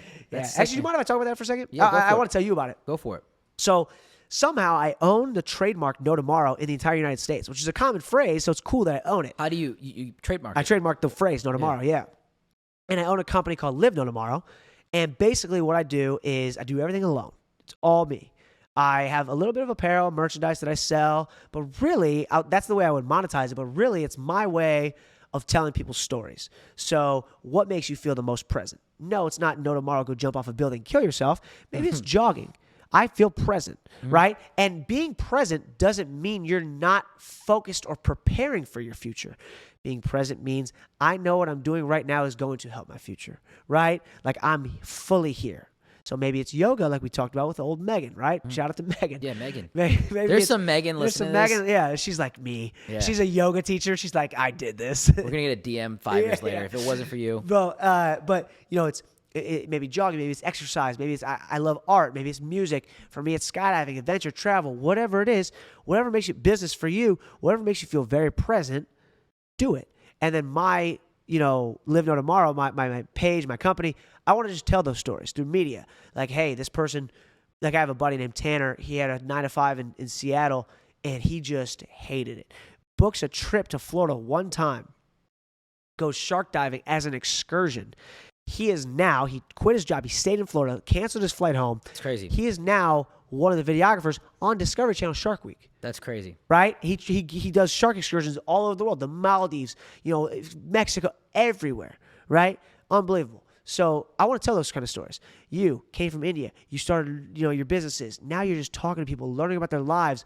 No Tomorrow, like, I'm nowhere else right now. I'm right here right now, and it's awesome. You know what I mean? So that's what No Tomorrow is for me, and I monetize it until I can monetize it more through media. I try to monetize as much as I can through apparel, but that's one of my biggest passions, being able to storytell and talk about people doing badass shit in the present. It's fucking cool. You know what I mean? Yeah, man. No, dude, I gotta grab some merch. Oh, I'll throw you some. Absolutely. Yeah. Just for having me on. I appreciate it. I wanna end this on one thing. I could talk to you all day. I know. It's so easy. We could talk all day. Yeah, this is like a Rogan podcast right now, 3 hours long. Dude, like, yeah, exactly. What's one thing you want people to know? Like, what's one thing you would say to people that, like a message, take home? Advice or about myself? Advice. People that I want to know about advice. If people learn anything from you, what would it be? I talk a lot about present. I talk a lot about doing things that you love.